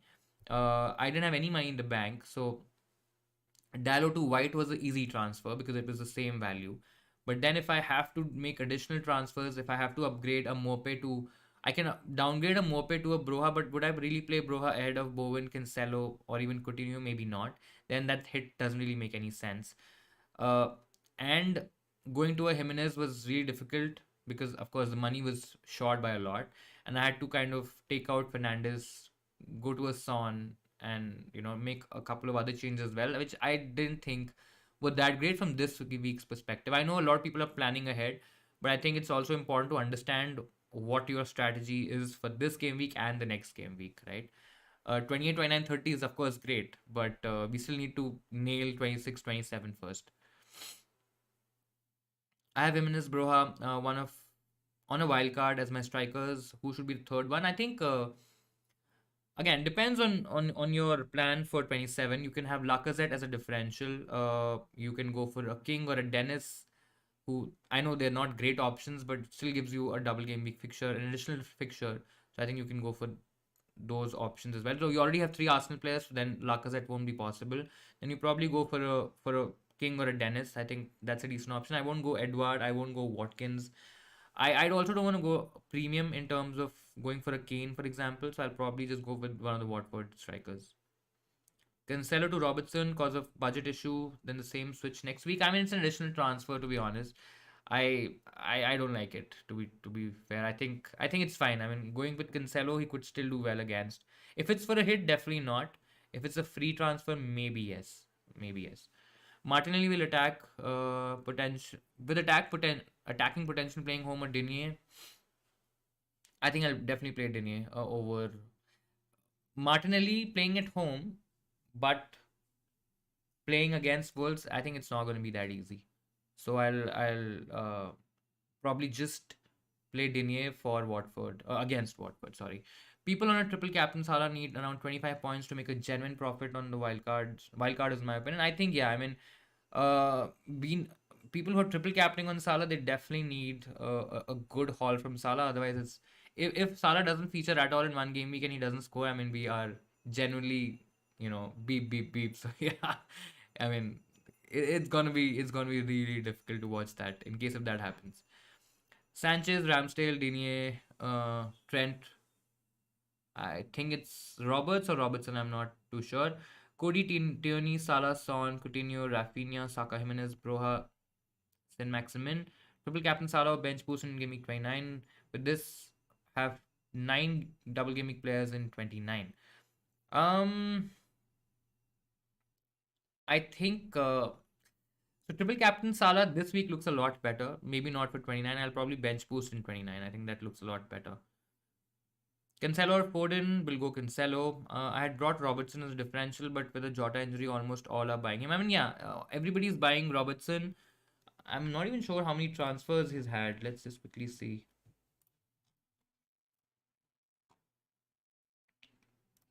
So Robertson has been bought by about almost a lakh and a half managers. So yeah, he's probably not almost in the top 10 in terms of players buying him.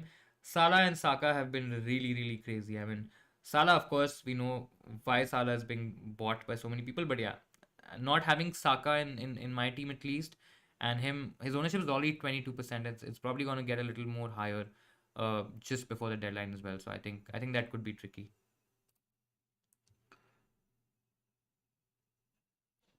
I'm on a -8 minus 8 is good. I mean, depends on what players are you getting, but minus 8 is decent, especially if you are, again, if let's say if you're not free hitting in 27, then it sets you up for 27, 28, maybe even 29, 30 as well, right? So that is, I think that's pretty decent, to be very honest.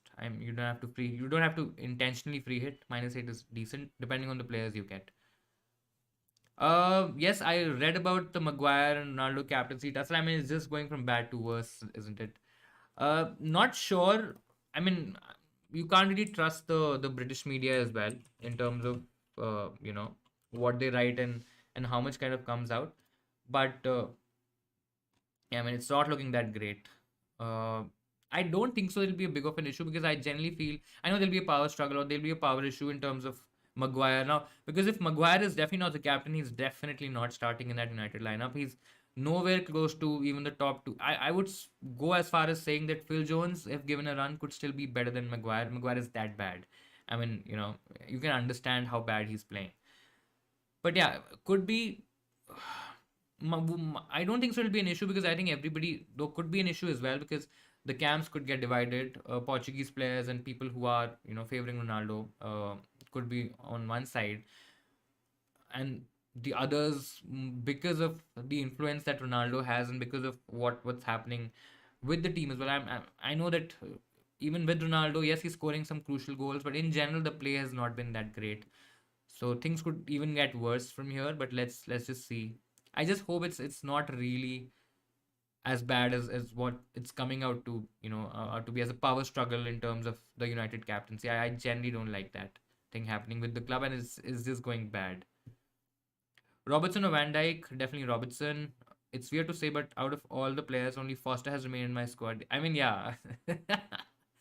Like Watford players are definitely not gonna leave our teams. I mean, there's been so many memes around Watford players that it's the year 2065 and we still have the likes of Dennis and King or a Watford player in our teams.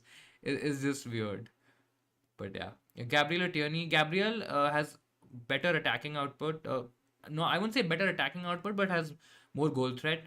Tierney looks a little bit more creative. Tierney is slightly injury prone. If you have the money, definitely go Gabriel. If you are short on money and can only afford Tierney, then I think Tierney is, of course, the better option. For me, a minus 20 is massive. Probably will wildcard. I'll rather have the points now and take. Yeah, I mean, yeah, if you're stretching up to a minus 28, or if it's a combined number of hits or combined points, I just don't understand. What's the need of doing this? Just wildcard. I mean, looks a lot better. Mane chances. I think he plays both, but could come off maybe around 60, 70 minutes in either of the games. But I think he starts both games. Yeah, that's where I am. Shivam, you're saying that you're going five at the back, so should I opt for double Wolves, double Liverpool, double Wolves, double Liverpool, and a single Arsenal, or double Liverpool, single Arsenal, single Wolves along with Cancelo? I mean, you don't have to play Cancelo, of course. Double Wolves, double Liverpool, and a single Arsenal, I think, gives you all double game week players. Double Wolves this week looks a bit tricky, to be honest. I'll probably go with double Liverpool, single Arsenal, single Wolves along with Cancelo. I think Cancelo can still outscore a Wolves defender, even having two fixtures this week. Start Cancelo, Sufal. I'll start Cancelo. Should I replace Gallagher with somebody else? I mean, you can replace Gallagher with somebody else. Gallagher doesn't play against Chelsea, doesn't have the greatest of fixtures. I mean, the fixtures are okay. They have Burnley in 27, then they have Wolves, Man City, which are two tough games. So, I mean, if you have the money, go for a Saka. In case if you already have a Saka, then you have Coutinho, for example. You can also punt on a Rafinha. There are multiple options that you can go for, but I think you can replace Gallagher. Regulon or Tierney, I will go Tierney. Regulon could be out because of COVID. It's not a confirmed news, but it's definitely a possibility. So I'll probably not start Regulon, or if you have Regulon, probably move him to a Tierney or maybe even somebody else. But definitely play Tierney over Regulon. Bro, how Cancelo start? I'll start Cancelo. FPL should give a third wild card to the players who've played already. I mean, yeah. I think if this news was not out there, if the double game week 28 29 announcements wouldn't have happened, I think the wildcard, uh, our wildcard in 24 was looking really good. In fact, over the last two game weeks, we've really gained a lot of ground. So game week 23 is when we yeah, so game week 23 is after game week 23 deadline is when we press the wildcard button. So we've had it the wildcard for 2 weeks, 24 and 25, and from there we've had a decent team. It's just not about rank gains. Of course, we've had a decent rank gain. So by 23, I was 27,000 in the world. Now by 25, I'm almost close to 10k. I'm 11.8, 11,800. So there's been a good rank gain. But I think overall, more than the rank gain, I'm pretty happy with most of my team. I mean, I would have loved to have a Wolves cover, maybe not Edward, maybe maybe a Jimenez, maybe a Broha right away, but I wouldn't have probably played Broha anyway. So I'm not too far off from the team that I really really want. Yes, the announcement definitely gives an advantage to the people who are playing wildcard. This week they can have more doublers. They can have close to 10 or even 11 doublers, and then also manage the squad without any hits for 27. Not 27. I think most of the wildcarders in 26 are gonna use the free hit chip in 27. I think that's where they're basing their strategy, and then they're ready for 28, 29, and 30. So that that definitely now looks a lot better. But I'm not too happy. But yeah, I mean, if a third wildcard would have kicked in, it would have been I mean definitely 10k, at least 10k this game week, and maybe even more. You never know. I mean, think the same. It feels like, yeah. I mean, it actually feels really weird leaving City players out of the team. I mean, it's not that City has all of a sudden become a bad team, and I've seen people taking out Cancelo, getting in the likes of eight Nouri for him, and I've seen people getting in Leeds defenders. I don't know for what reason on earth they are doing that, but it's just that single game weekers tend to get ignored when there's so many double game week players that you can target. But I just feel because of slightly lesser ownership now, because of effective ownership being a lot lesser, considering that they will also get benched by a lot of people favoring the double game week players, I still feel there is potential upside now to be gained from players like Cancelo and Bowen, which who looked like players not really worth anything because you were not really gaining anything out of them. Of course, they were safe bets and they were kind of must haves in terms of checking your boxes, keeping the bases tight. But in general, I think they could be really good options. When you wildcarded, I wildcarded in 24 in gaming 24, and it's been 2 weeks. Life was going less stress, and then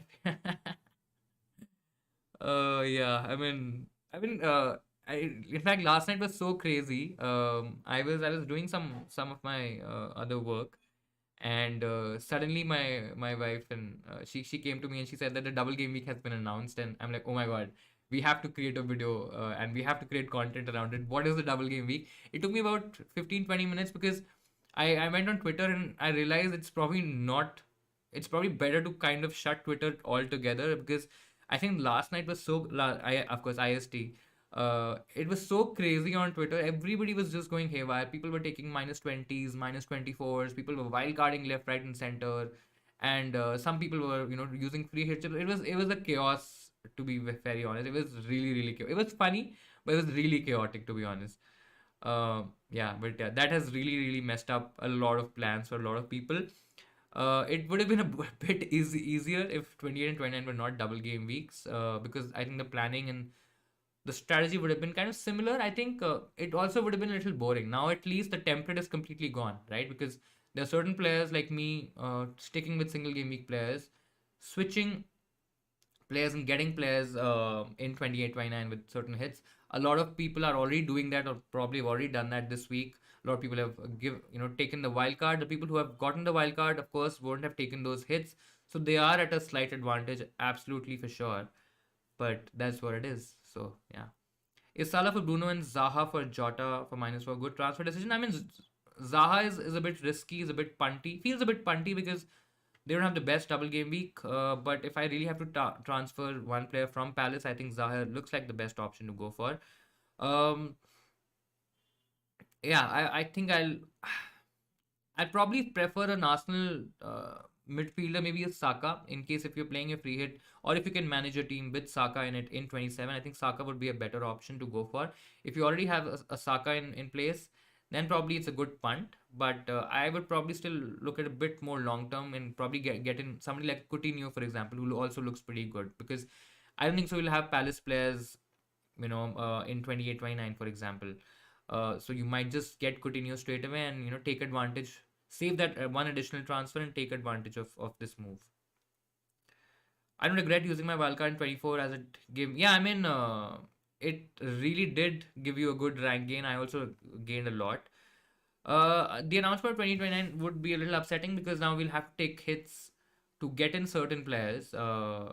Maybe some people are taking hits this week. Maybe if we are free hitting in 27, then 28 is going to be a week where probably we go to a -8, maybe a -12 as well, right? And I think a lot of people on a wild card won't have to do that. So I think that's going to be a bit. I think we'll kind of push back a little bit in terms of rank there. But let's see. Let's see what happens.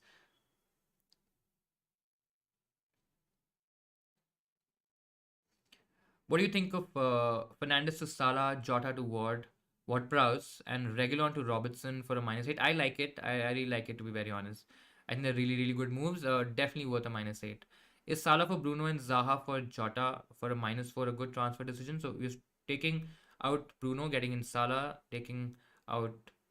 I mean, yeah, as I just said, right? I would probably want an Arsenal midfielder, maybe even a Coutinho if it's a little long term.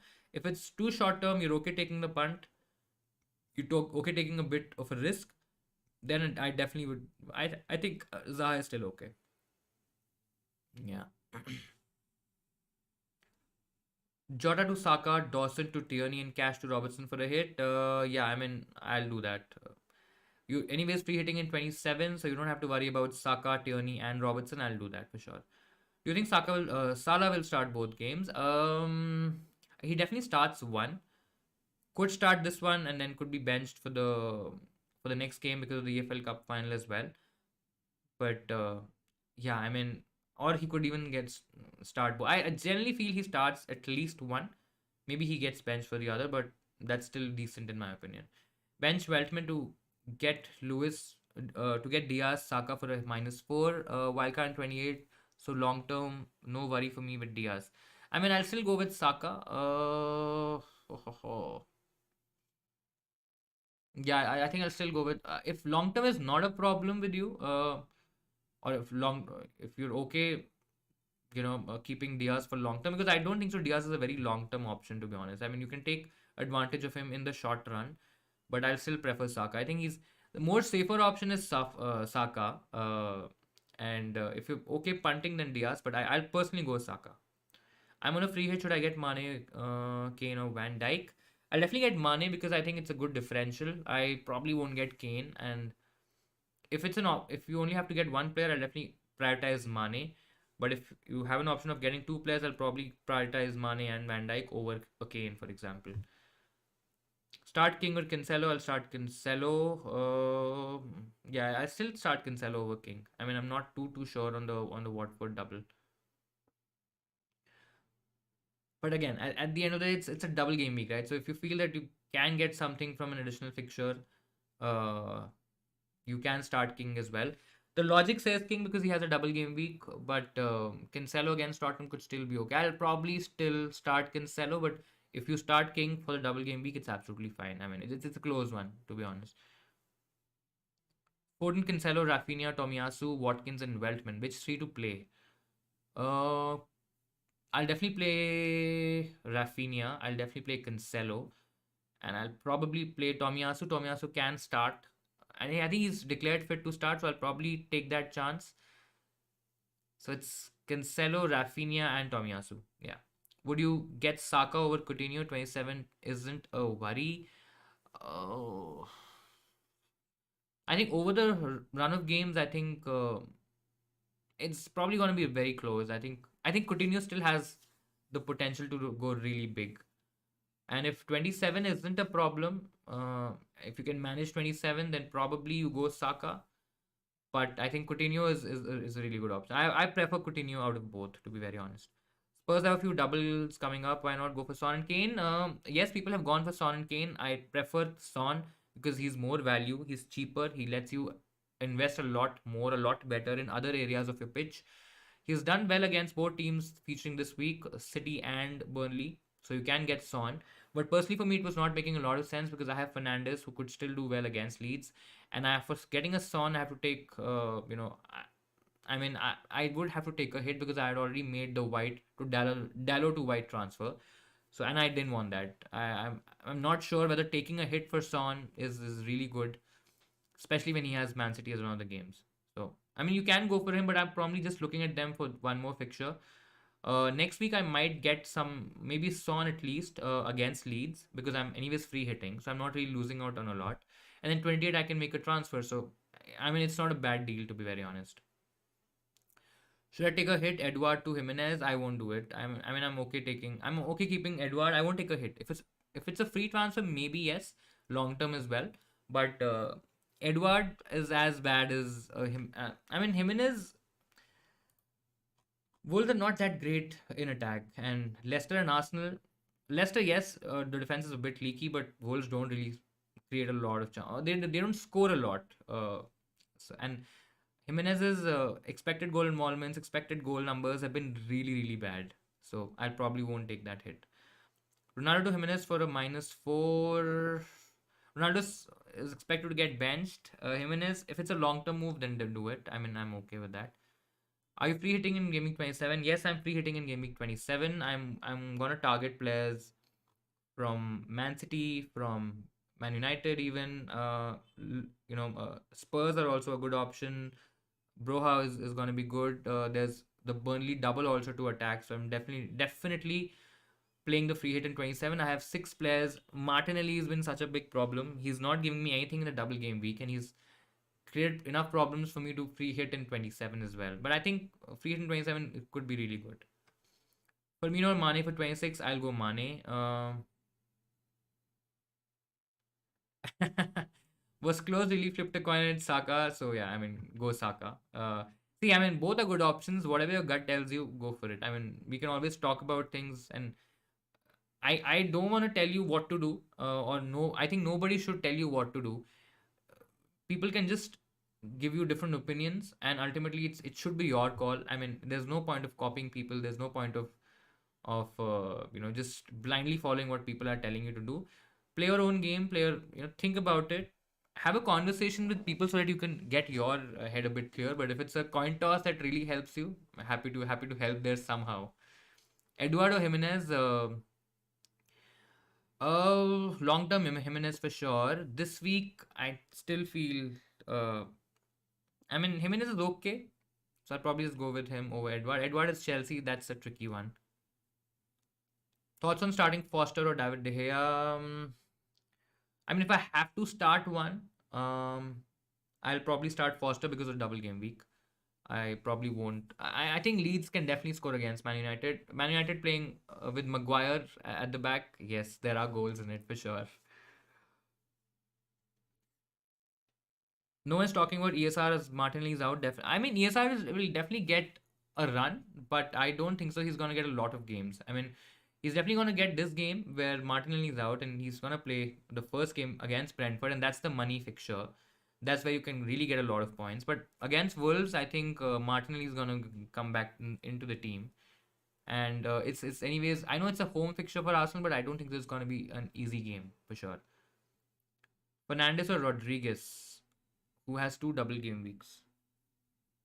Um, oh, I still feel Fernandes. I mean, the quality of double game weeks for Burnley is not that great. Brighton, Tottenham are tough fixtures. So I'll probably go Fernandes against Leeds. He has, I think he has 3, maybe 5 goals or a single assist, something. Probably something around that. Maybe 6 or 7 attacking returns in the last 3 games against them. So I mean, I still think that there's potential there. Jimenez or Edward this week, and why? I think it's a very, very close one. Jimenez has Leicester, who are definitely leaky at the back. Arsenal is going to be a tight game. It could be a 1-0 game for Wolves as well. I mean, I don't see a lot of goals in that game. Palace, on the other hand, playing Chelsea, I don't think the Chelsea are going to be that leaky at all. Watford have also tightened up at the back, and Edward against Watford. First of all, Edward, would he really start? I'm not really too sure on that. Jimenez is definitely a starter, right? So he probably is expected to play more minutes. He's playing a Leicester defense, which is definitely leaky. So I think Jimenez is looking like the better pick, to be honest. I'm not even sure if Edward would feature in both games, and that really, really, tips it in the favor of Jimenez, in spite of having maybe slightly tougher set of fixtures as a combination. Ramsdale, Denier, Robertson, Emerson, Salah, Odegaard, Sancho, Bowen, Ronaldo, Edward, Weghorst. Your bench is Foster, Cancelo, Dallo, Gordon. You still have a free transfer left. So you have Salah covered. You have Robertson in there. On the bench, you have. I think I'll play Cancelo. First of all, I'll play Cancelo over Denier on the bench. That's for sure. You can get in an Arsenal defender if you are playing. If you're okay, if you can field a decent team for next week, or if you're playing free hit, then definitely go Arsenal defense. Um, you already have Ramsdale and Odegaard, which are two players, and that should be okay. Weghorst is giving you a double. Edward is giving you a double. I think Ronaldo can also become. I mean, yeah, Ronaldo can definitely become a cheaper option. Maybe a Broha, maybe even a Kane. If you want to take a slight punt on a Tottenham player, maybe Ronaldo to Kane is also an option. That's also not too bad. But if you want to save some money, go Ronaldo to Jimenez. Add that additional money, in midfield, and then probably upgrade your Gordon pick to somebody else, to maybe a Son, for example. If you can make that math count, there are options that you can go for. That you can, I mean, you can go for Saka as well. So there are multiple routes left. I mean, you can go in different directions for sure. St. Maximin out for 2 or 3 weeks does make Willock a good option, keeping in mind the busy fixture coming up for Newcastle. I mean, is he really, really out? I probably have missed that news.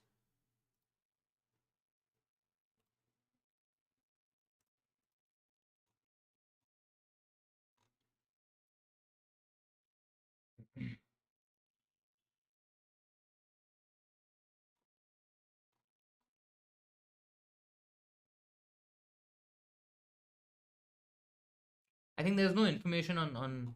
Maybe I'm missing it, but yeah, in case if he's out, Willock definitely becomes a better option. I think again, but can you really trust Willock in the midfield spot where you have a lot of other options to go for? Maybe not. So he could become a better attacking option, but would you go for him? Maybe not. Already taken a -12, so got nothing to lose. So really tempted to start Broha or Cancelo. I mean, you can start Broha or Cancelo, but I'm just gonna go with the better, the more. It's not that Cancelo doesn't have attacking upside, right? And if Cancelo doesn't start, you anyways are having Broha to come in and play for you. So I mean, what's the harm in playing Cancelo? Nothing at all. Shall I risk for two City defenders this week? I won't do that. I mean, two City defenders against Tottenham could keep a clean sheet still. I won't do it. I still won't do it. If you have, let's say, like a Laporte or a Cancelo, maybe a Cancelo or a Diaz, maybe a Diaz or a Laporte, these kind of combinations, I'll still start one of the defenders, not two. Coutinho, Cornet, Zaha. Coutinho definitely long term. Cornet, Zaha both short term picks. If you are okay not having a double game week this week or in this game week, then definitely Coutinho. If you're looking very short term and attacking the short term, which is this double game week, and maybe you play a free hit in 27, maybe not, uh, and then you probably would want to get rid of Zaha and Cornet anyway. So if it's just for 1 week, then definitely I would say Cornet. I mean, it's very close. Cornet and Zaha. I personally feel Zaha. I think could be a better option. Yeah, yeah. I think Zaha would be the better option out of Zaha and Cornet. And if it's slightly long term, definitely Coutinho. I have two free hits and one wildcard is -12. Okay, bringing in Jimenez, Salah, Saka, Saiz, Cornet. Keeping Bruno and selling CR7. I mean, yeah, I like the team. You have Salah, you have Saka, you have Jimenez, Saiz, Cornet as well. It's a -12. You'll probably, I mean, you have the wildcard available, but if you are okay managing it without the wildcard, I mean, it's fine. You can definitely save a wildcard for 31 as well. You don't have to even use it in 28 now. Saka and for Martinelli, which would bench Cancelo? Would you suggest this move? Yeah, I mean, Saka definitely ahead of Cancelo for sure. -4, I will definitely do it. Start Coutinho or Cody. I'll start Cody because he has a double game week. But yeah, benching Coutinho doesn't really feel very comfortable. Benching Regulon Cancelo, I'll definitely bench Regulon. He might even not,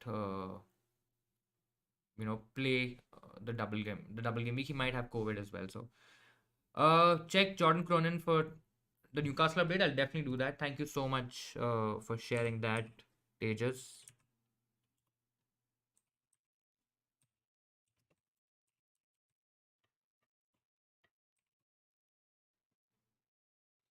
Yeah, so told St. Maximin is out of today's game at West Ham and could be missing the next 2 to 3 weeks.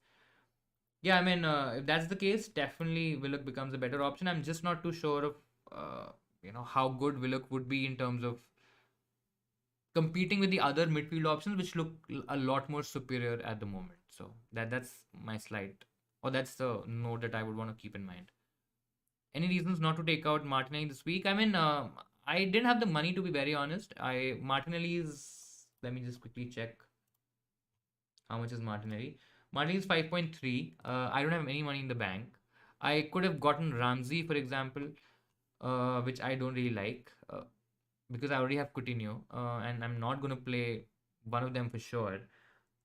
Taking a hit for it doesn't really make any sense because I'd already made up my mind to do Dallo to White because I'm anyways playing free hit in 27. I think that's a decent move to make. Martinelli, I think if he's fine, if he doesn't get more suspensions or any injuries, I think he's okay for 28, even for 29, and he has a game in 30 as well. So if I'm not making the move this week, then I probably won't. I mean, it doesn't make sense to make the move next week, right? Or maybe the week after, for example. If the move had to be made anytime soon, it had to be this game week, and I can't do it because of the budget issue. But if you can, I definitely would suggest you do that move.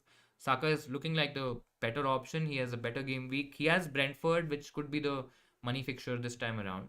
And I think if you have the money, go for it. Even if you want to take a hit for it, I'm not really averse it. I just didn't have options, and budget was a big issue. How crucial would a second Arsenal defender or second Liverpool defender be in this week? I mean, uh, second Liverpool defender is a bit tricky because Robertson. Of course, you won't go for a Simicast, for example. It's between Robertson and Van Dijk, right? What's to say that any of them could get rested, right? I mean, you both could easily get rested. They're easy fixtures.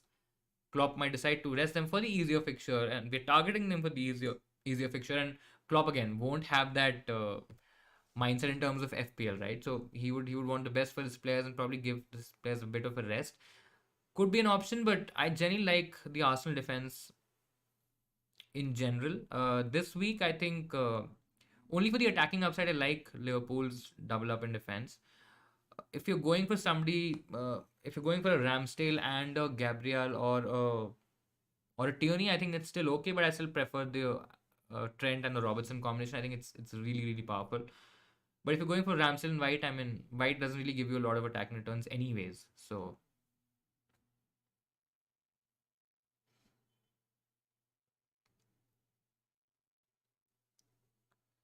swap. Sorry, David De Gea for Sa for a -4 hit. I'll do it. If it's long term, I'll definitely do it. You're in Egypt right now. Oh, that's really cool. Gabriel or Tierney for 26. Sa or Size for 26. I think I'll go with Gabriel. If you have the money, definitely Gabriel. Sa or Size. I think if you have Ramsdale, I mean, you don't have to do Ramsdale to Size for sure. But if you have keeper like a David De Gea, maybe a Sanchez, maybe somebody else, then Sa for sure. Otherwise, if you have Ramsdale, then definitely Size. Should I keep Mope? He's on the bench. I mean, you can keep Mope. He doesn't have the best of fixtures. He's been okay in terms of attack. I think he's shown decent form. Playing Burnley this week, then Villa, Newcastle, then there's a really, really tough run of fixtures. Only the Norwich game looks decent, but other than that, it's Liverpool, Tottenham, Man City, Arsenal, Tottenham again, then Wolves in 35, then United in 36, so then 38 is West Ham. So I think it's a sell for sure. But if you're using a free hit, then you don't have to play him next week, and then you probably can take him out for a Broha or maybe even a Jimenez, for example, depending on what your budget is. Who should I put in goal, Mendy or Ramsdale? I will definitely put Ramsdale in goal. I would not put Mendy. Mendy is a single fixture. Arsenal has two decent fixtures. I think I'll definitely put Ramsdale. I got Kane up front with King, which is absolutely fine. I think Kane has an okay double. I mean, City is going to be tricky, so you never know what might happen against the City team. But and King is King, and Watford strikers are Watford strikers. So, I mean, it's okay. Not a huge fan of the double up at the moment, but I mean, still not bad. It's giving you an additional fixture, and I think anything will happen there. Bench one, Broha, Foden, or Coutinho. I will probably bench Broha out of the lot. I think Coutinho and Foden start if these three are the options. Triple captaining Trent. Shane, I think it's a bit risky. But if you're okay taking a bit of a risk, if you're doing catch up, if you are playing the differential game, then I think Trent is okay. I don't think so. He gets rested. Highly likely that he gets rested, or highly unlikely that he gets rested. So yeah, if you're okay with the risk, triple captaining Trent is a decent option. Yeah, you might sell Kane for Ronaldo. I would probably not do that. I mean, why would you get Ronaldo in for Kane? I mean, Kane already has a double game week this time around, has a good fixture next week, has a double as well. I'll probably not sell Kane for sure. I mean, I can sell Kane, but I won't get in Ronaldo for sure. Loris, Gabriel, Saiz, Trent, Zaha, Salah, Saka, Mane, Lacazette, Jimenez, King. I'm on a free hit. Any changes? Um, I'm not sure if Loris is the best option. I mean, you have Lacazette and Saka and Gabriel, so that's the triple up. That's a good triple up. I think it's a differential triple up, and I think on a wildcard it makes a lot more sense. I can probably even go Sa. I mean, Wolves has two tricky fixtures. Loris also has a couple of tricky games, so I can go for Sa as well, and I can go for size. I know Tottenham defender probably would cover the Tottenham team in a little bit because you're not really having any other Tottenham players. Probably that will be the only change, or you can even on a free hit. I think because keepers Ramsdale has good potential. I think in general not great. You already have a triple up on the Liverpool team with Trent, Salah, and Mane, which is also a good differential. I don't mind having Sa, to be very honest. And if you want to double up, I think you can also go for a Watford keeper. I mean, I'm not sure whether you have him on your bench or not, but I mean it's not the worst decision to make. But I think yeah, I mean Sa is still looking decent.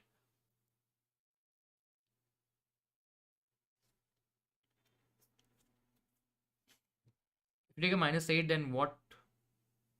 If you take a -8, then want to use a wild card, will it wipe out the -8 hit? Or yeah, if you've taken a -8, if you've gotten a few transfers in, whosoever those players are, and then you press your wildcard button, the -8 will get wiped off. It will get reset. Your transfers will get reset, and then you can of course make unlimited changes in your team.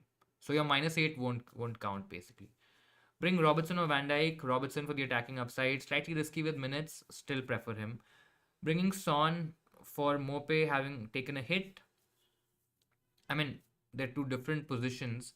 But yeah, I mean, if you're taking out Mope, I don't know which midfielder you're taking out, but I think getting in Son for the long term is fine. Getting rid of Mope, who has really tough fixtures going ahead, I think it's fine as well. Brian, the wildcard is active for you. That's great. I think a lot of people, you know, who were thinking of taking a lot of hits, I think they've definitely gone ahead and activated the wildcard chip. So I think it should be. In fact, little jealous of you in terms of having the wildcard still left because I used mine a couple of weeks earlier. But yeah, I think great stuff there. Taking out Ramsey, I won't take out Ramsey to be honest. Depends on what player you're also getting in. Yeah, so if you're bringing Son, you're taking out. So you're taking out Mope, and you're taking out Ramsey, and then you're getting in Son. I mean, I still won't take out Ramsey. I think he's still a decent option. Villa has decent fixtures. But yeah, Son is a far superior asset, so I think it's okay. But wouldn't have taken out Ramsey. I probably would have taken some other route to get in Son. Any early team news and leaks? I think team news in terms of Saint Maximin, which I just read, he's not. I think he's probably out for a couple of weeks, so he's not an option for sure. I don't think so. A lot of people were anyways considering him. Um, yeah, I think there's nothing else, to be very honest. There are no leaks right now that I can see, or there's nothing that we can catch on. We'll still quickly check it once. Yeah. Mm.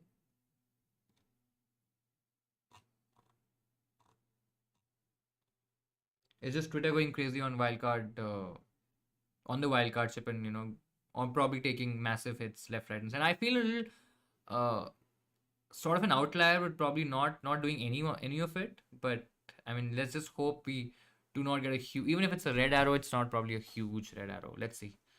Don't have the money for Saka. I can do either Odegaard or Smith Rowe for Martinelli, or just start. I will probably then in that case I'll just start Cancelo. I think Smith Rowe plays one game. Odegaard is a decent option, but from an FPL perspective, he's still not there yet. So I'll just start Cancelo. Lacazette, Ramsey or Coutinho. Lacazette, Ramsey or Coutinho under 6.5 forward. What do you reckon? Um, I didn't get the question though. Is it Lacazette plus Ramsey or Coutinho and okay? So Lacazette plus Ramsey or Coutinho and a 6.5. I think I like Coutinho and a 6.5 striker. It's a lot safer. It's a lot more direct. Lacazette, a good punt, but if you're okay taking the risk, then you probably go there. But I'll probably go Coutinho and somebody like a Broha, for example, who's looking really good. I think for the next few weeks, I think he's a really good option. Double Wolves defense or double Arsenal defense. This week, double Arsenal defense. In general, if you are playing the free hit in 27, then also double Arsenal defense. If you're not playing your free hit in 27, then definitely double Wolves defense. I hope that made sense. um, I'm wildcarding Van Dijk and Tierney or Robertson and White for long term. I think I'll go Robertson and White. I mean, Tierney is still not that. The reason I'm saying this is because yes, Tierney Jenny looks a lot more attacking, but his attacking numbers haven't been that great. He's not really, he's not really done much in terms of his attacking output. So probably not much there. And White will anyways give you that clean sheet. So I think I'll definitely go with Robertson and White. Open leagues and cups tab and select option button on the Insanely Football League and click on administer then click on the checkbox, create a cup. Oh man, that sounds like a lot of work, but let's just try that. I mean, let's just see.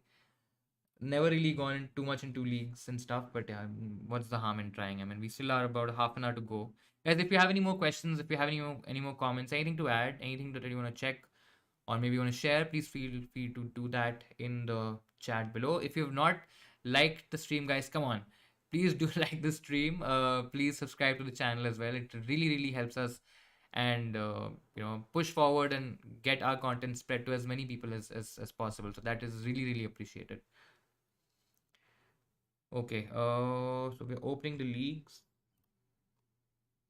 Insanely Football League. Okay.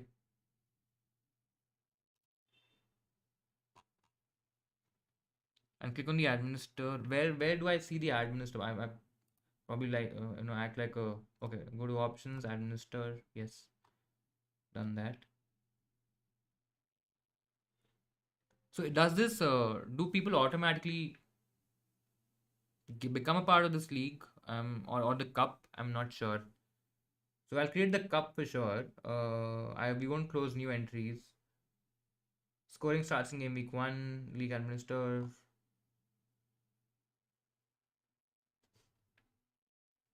Let's see. I've done something. I'm not sure what has happened, but let's see.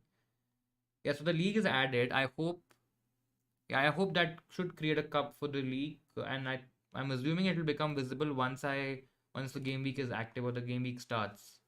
Because right now I cannot see any cups, or where do we see cups? I have absolutely no idea. Oh, got it. Yeah, so yes, the Insanely Football Cup has been added. Sorry for that. Yeah.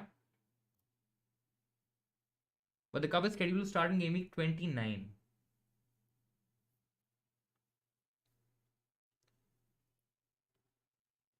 So yeah, that has definitely created the cup for the league. Check your chips are in play and teams and yeah, I mean, but I don't understand this concept. If we made the cup now, why would the cup start in 29? I'm sure there has to be some logic behind it. But anyways, whatever I knew, I'll probably read about it a little more. But yeah, I think the cup is definitely created.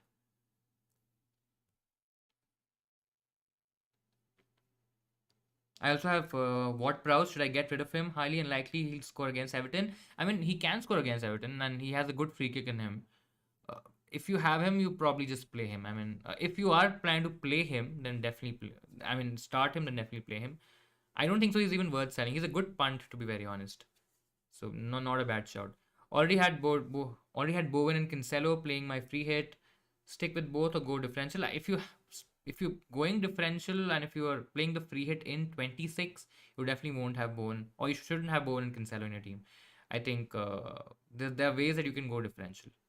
I mean, having Bowen and Cancelo could also become differential at the end of the day, but I still feel you probably won't have these in your team. Everyone gets auto added to the cup. Yeah, I mean that should happen. Cup might not start this week, depending on the players. Will start at a later game week. Okay, maybe probably depending on the number of people who are there in the league. I think if the number is higher, maybe it starts right away. I'm not sure. Not sure at all. Everyone will be added to the cup. Yeah. Okay, got it. Got it. Got it. Got it. Ronaldo Jimenez for a -8. Ronaldo Jimenez for a -8. Long term, it's okay. Ronaldo probably would get benched this week. So yeah, I mean, not really against the move. Will Salah start both games? That's the golden question. Should I triple captain Trent? Trent is a bit risky. Salah, I think he'll feature in both games. Let me put it that way. Uh, so yeah, I mean, I can't really guarantee you that Salah will start both games. I'm expecting him to start both games, but he'll definitely play around 130, 140 minutes. I think even for a triple captain, that is fine.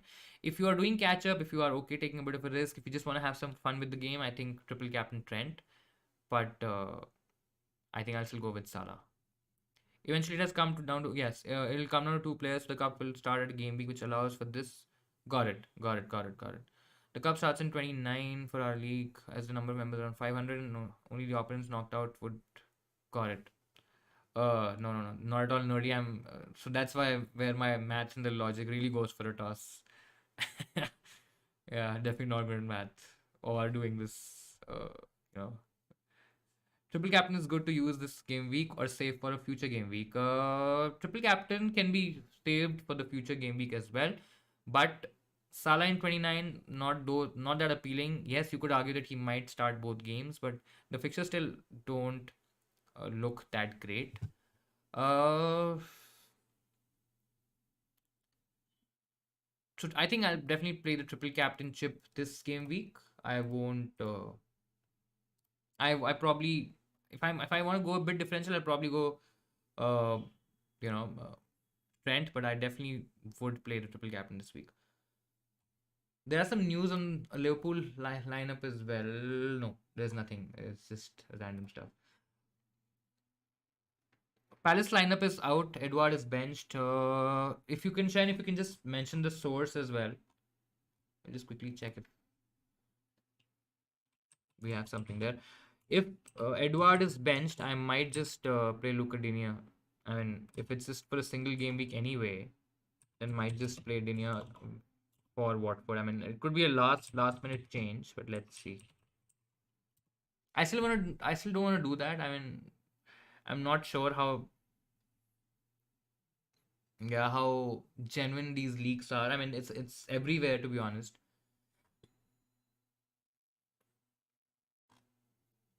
Yeah, there are a couple of tweets which say that the Palace lineup would be Guaita, Mitchell, Ward, Guehi, Anderson, Hughes, or I don't know what you call him, Schlupp, MacArthur, Zaha, Ayu, Mateta. Could be good. I mean, there is a possibility. Yeah, I think it's the same tweet.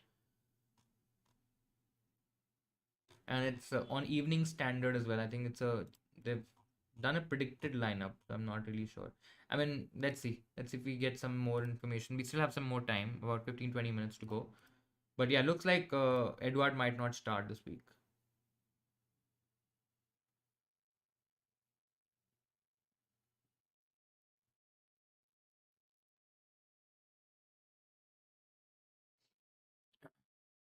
Semedo or Cody, I will. Safer is Semedo. I think Cody's. Safer is Cody, sorry. Semedo, I think, also started the last few games. Let's just quickly see. I'm not been following Semedo personally. Yeah, he's been nailed. Uh, he's got an assist as well against Brentford. I mean he's generally played okay. His numbers are also not nothing out of the world. So I'll probably just save the money and probably I mean Cody's 4.7, Semedo's 4.8. I'll probably if I would prefer I mean Semedo's more attacking, but I'll still prefer somebody like a Kilman who probably would save me a little bit more money. But out of the two, I'll probably say Semedo. He looks nailed and could be a little more attacking than Cody for sure. You have 5 Liverpool plus Arsenal player. How will you manage to Game Week 27? I will be free hitting in Game Week 27. I have 2 free hits confirmed with me, and I will definitely be using one of them in 27. So I don't have to worry about my Liverpool and Arsenal players and that Martinelli move, which has really hurt us a lot. But yeah, free hitting in 27. Guys, please confirm. And yeah, I mean, there is a chance that the site could crash this week. So make sure that you save your transfers, make your moves. I think now is probably enough time to kind of understand what you're going through. And if you don't understand anything, just don't do anything. I mean, just keep the team as is. Sometimes that also works. But yeah, save your transfers, save your moves, save your captains as well. Triple captain Salah is looking pretty straightforward. I think his effective ownership is probably going to be around 230 to 40. Maybe a lot of people now wildcarding, so it might lessen down to maybe about 210, 220, maybe even 200. So I think there's definitely points to be gained there. So let's see. But I think I'm pretty certain in my team. I think Edward against. So it's probably going to be Edward against it's against Watford, and then Dinia against Watford. So who's probably going to score better points against Watford? I think Dinia still could be a lot better. I mean, not against it.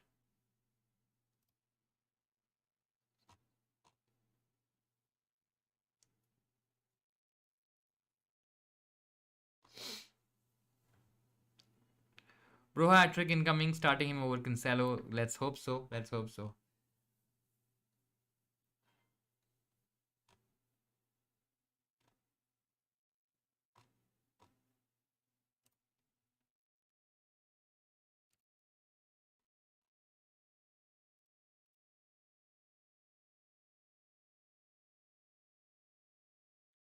We have about 15 minutes. I'm still kind of thinking what to do with Edward. I mean, if this is true, if the news is true, then it's actually Edward versus Watford, and then Dinia versus Watford. I think Dinia could outscore Edward. To be honest, I'm not even sure if Edward would start against uh, Watford, right? Yeah, but again, it is actually really triple captain versus wildcard. I think that's what it has come to now. Triple captain Salah. I think there's a lot riding on that triple captaincy this time around, because if he really goes big, then I think the wildcarders would. I think the upside is going to be massive, and you know the differential also is probably going to be huge. So let's see. Son and Weghorst or Kane and Cornet. I'll go for Son and Weghorst. I think that looks like a better combination. Guys, let me know what should I do about my Edward and Dinier dilemma. I mean, if the leaked lineups are true, then I probably have Edward against Watford and then Dinier against Watford. And what do you guys think should I do in terms of which player should I play? I can go with the back five. I mean, if Edward is not starting this game, then it's anyways. I mean, it's the same. I will anyways be playing a single game week player. Either it's Edward or Dinier. So what do you guys think? Let me know in the comments or let me know in the chat. In my opinion, just play Edward as he'll come on in this match and start next match. Do Vera routines. I mean, yeah, I mean, I have the Coutinho cover. So Luca Digne might. I mean, he still can do well against Watford because Watford have not really been that great in terms of attack. But I understand that I have that cover for of Coutinho for the Villa assets, and I mean, yeah, I mean, I can still do. I can still keep Edward. I'm not too sure. I'm not even too sure whether Vieira is definitely gonna play Edward. I mean, there's a high chance maybe he doesn't even start the next game or doesn't play the next game. So in that case, it becomes an issue. Let's see. Eduardo Jimenez for a minus 12. I mean, it's long term. I know Edward again, the same conversation whether Edward starts this week or not. But I think Jimenez looks decent. Is Cancelo and Foden okay? Are Cancelo and Foden okay to start this game week? I'll probably start one of them. If I really have to start, I'll probably start Cancelo or Foden. But if you don't have enough players, then again, probably just get one more double game week. And I think there's a high chance that there could be rotation as well among Man City players. So Foden could become a lot of options. I mean, he could become Coutinho, he could become Saka as well. You can go for Rafinha, Cornet, depending on your on how much you want to spend and what is your risk taking appetite. I think you can make that decision. Best wildcard midfielder under 7.9. I think if I'm on a wildcard,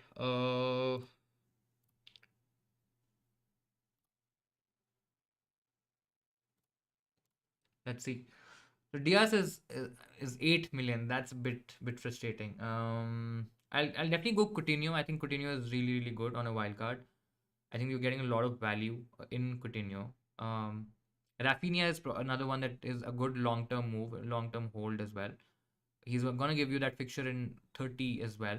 I think these two are really good. Of course, you can go for Saka as well. And if you plan to free hit in 27, then it becomes really easy. If you want to go a bit differential, then you have the likes of Zaha, for example, who could do well. James Ward-Prowse, whether he's probably gonna outscore these players, I'm not too sure. Cornet could be good for the double for Burnley. I think there's still some value there. So I think that these are the options that I'll probably look for. I'll definitely look for Coutinho on my wildcard. I'll definitely look for Saka on my wildcard. I think these are really good options. So I can't do the Edward to Jimenez move because I don't have the money. Edward is 6.5. I would have definitely done that if I had a chance. But Edward is 6.5 and I don't have any money in the bank. So that's the reason I'm kind of struggling with taking those additional hits, right? It's also a little bit out of choice, but it's also because of the limitation in terms of my budget. I cannot go to Jimenez because Jimenez is zero point 0.9 more than Edward. So I can't do that. Coutinho or a Burnley attacker to start. If it's Weghorst, I'll probably start him. I mean, he can still play one game, but yeah, I'll still back the double. And I'll probably start him over Coutinho. Just did Jota, Gallagher, Ronaldo, and Antonio to Salah, Saka, Laka, and Weghorst. I mean, I like it. -8, looking like a good move. Sets you up for a decent team as well. I'm not again. It'll be interesting to see how you manage 27 without a free hit because you have Salah, you have Saka, you have Laka, Saka Laka, and you have probably a couple of more players from Liverpool. So I think that'll be interesting to see how you manage 27. Quick one: start Digne or Webster as a third defender this week. I'll start Digne for sure. Yeah, I'll start Digne. I think Brighton versus Burnley could be goals.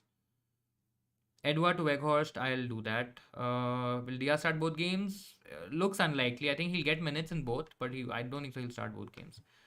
Then do Edward to Broha and Mope to Jimenez. I mean, nah. I think I'm okay because I probably won't be playing Broha anyways, and I don't think so that hit makes a lot more sense. I mean, I'm okay. I think I will stick to what I have right now.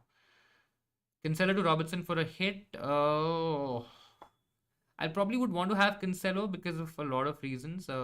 Man City is still doing well. He could still do okay. He doesn't have a double game week, so that's a bit turning off. For a hit, I mean, it's a tricky. I personally won't do it, but if you're taking advantage of the double in this week and then you're also getting an additional fixture in 29 is when Liverpool double. So then, I mean, that's fine. But not having Cancelo could be a bit tricky. I personally won't do it. I want to have Cancelo, but not a bad transfer, I think.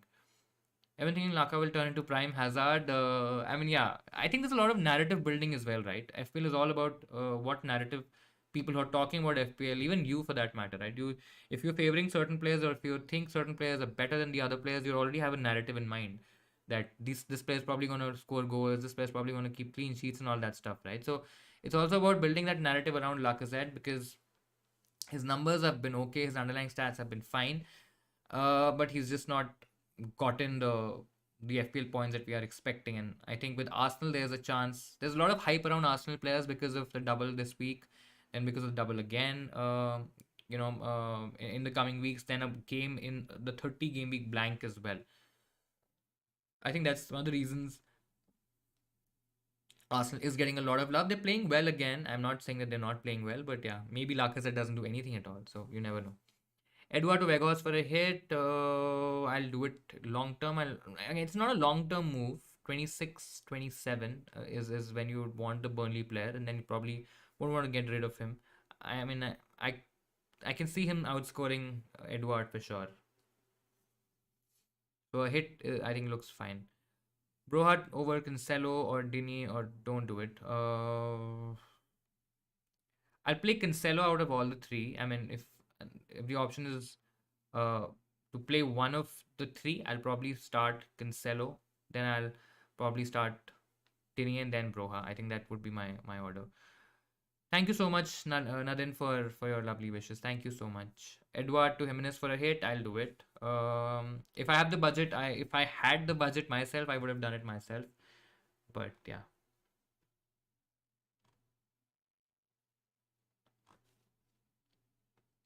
Are you starting Edward? I looks like I'm starting Edward. I mean, let's just quickly see if we have some more certain information.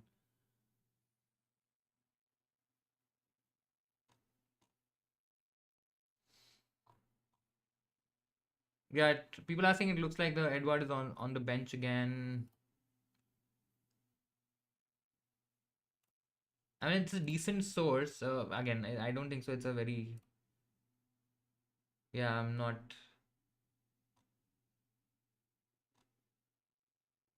It's just predicted lineups. It's not. I don't think so. It's though the guy got it right the last time, but it's just predicted lineups till at the end of the day. I think I'll still play him. I'll still take that chance and play him. Cancelo and Foden to start this game week. I'll start Cancelo over Foden. I won't start both of them for sure. Why not Fernandes to Son? Fernandes plays Leeds. Leeds are very leaky. They're one of the worst defenses in the league. It's a derby game. I think United would definitely want to win this one.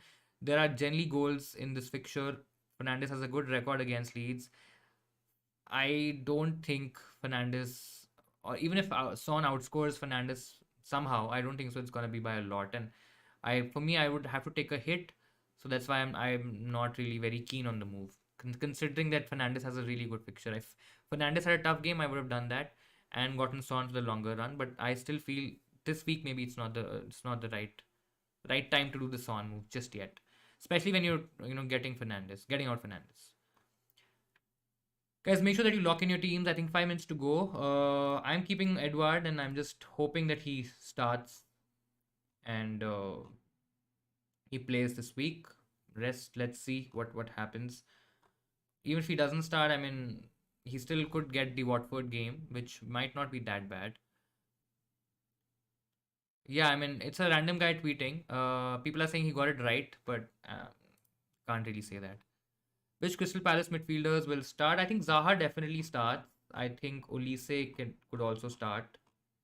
At least from an FPL perspective, these are the ones that I expect to start. I think there's a high chance that both start. So, yeah, I mean, if you're having one of these midfielders, I think it's pretty good.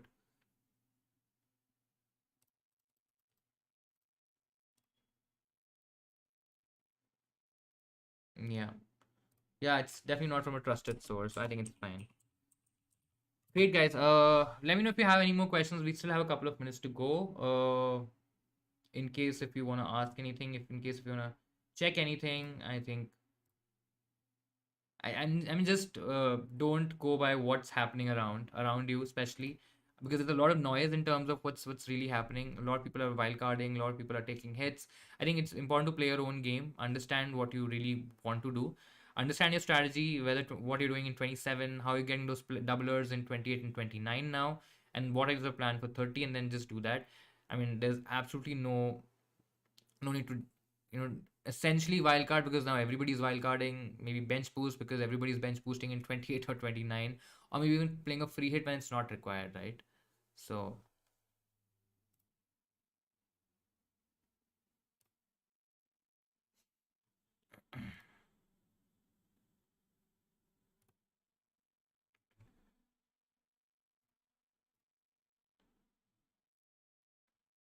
I'm going for Kane, I think, over Son, like the premium forward option. I mean, I personally don't like it too much because Son really gives me a lot of flexibility to move around. If I have to move down Kane again, if I have to move him down to a Broha or a Jimenez, I think it's a straightforward option. But I just like the flexibility with Son. I think I can get to a Liverpool player, maybe a Jota when he's fit again. I can maybe move him to a Man City player as well. So there are multiple options. I can probably get in Bruno as well with some extra money lying around. So I just like that flexibility. That's all. And I think I just personally felt that having Son in my team would help me, save that additional money and probably in help me invest it in other areas of the pitch. Like for example, get an upgrade from a Ramsey to a Coutinho, maybe get an upgrade from a Matip to a Robertson. So I think these are material upgrades, to be very honest, and I think they might not be that bad. All this last minute panic is so irritating. I mean, yeah, it's irritating for some, is exciting for some, but yeah, I mean, it's just because of the double game week news of 28 and 29, so much has changed, and suddenly chip strategy has uh changed altogether. And that's what I'm saying, right? Don't follow the noise. Just in fact, you don't even have to follow me in terms of what I'm saying. I can just give you some perspective, but ultimately it should be your decision in terms of what you really want to do. Start two, Coutinho, Ramsey, Adams. I will start. I'll start Coutinho and Adams. I won't double up on the Villa midfield. Coutinho and Ramsey definitely. Great guys. A couple of more minutes to go. I think we'll kind of end it after that. A good stream. Thank you so much everyone for joining in. I really liked enjoying talking to you guys. Almost a 2.5 hour. I think a 2 hour or a 2.5 hour stream. So it was really fun talking a lot FPL. Make sure that you hit like before you leave. Make sure that you subscribe to the channel as well, guys, before you leave. If you liked interacting with me, if you liked interacting on the channel, just make sure that you support us by by subscribing and liking. That would really be appreciated. You have Coutinho now as well. I mean, that's really good. I think Coutinho is a good long term move. You really would want him for the double that Villa has, and also for the game week 30 fixture. I think that really bodes well for Villa.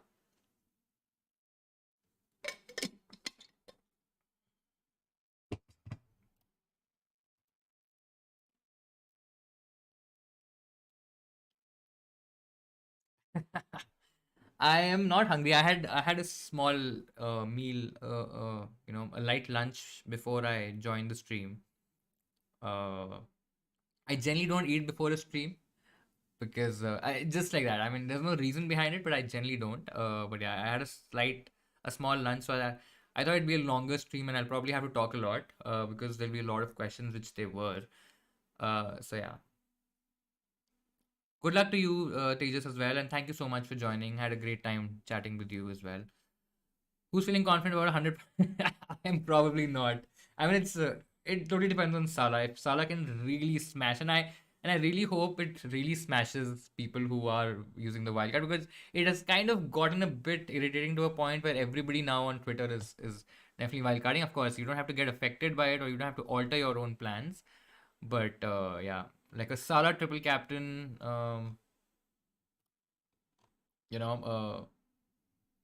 getting 20-30 points, I think it's gonna be really cool.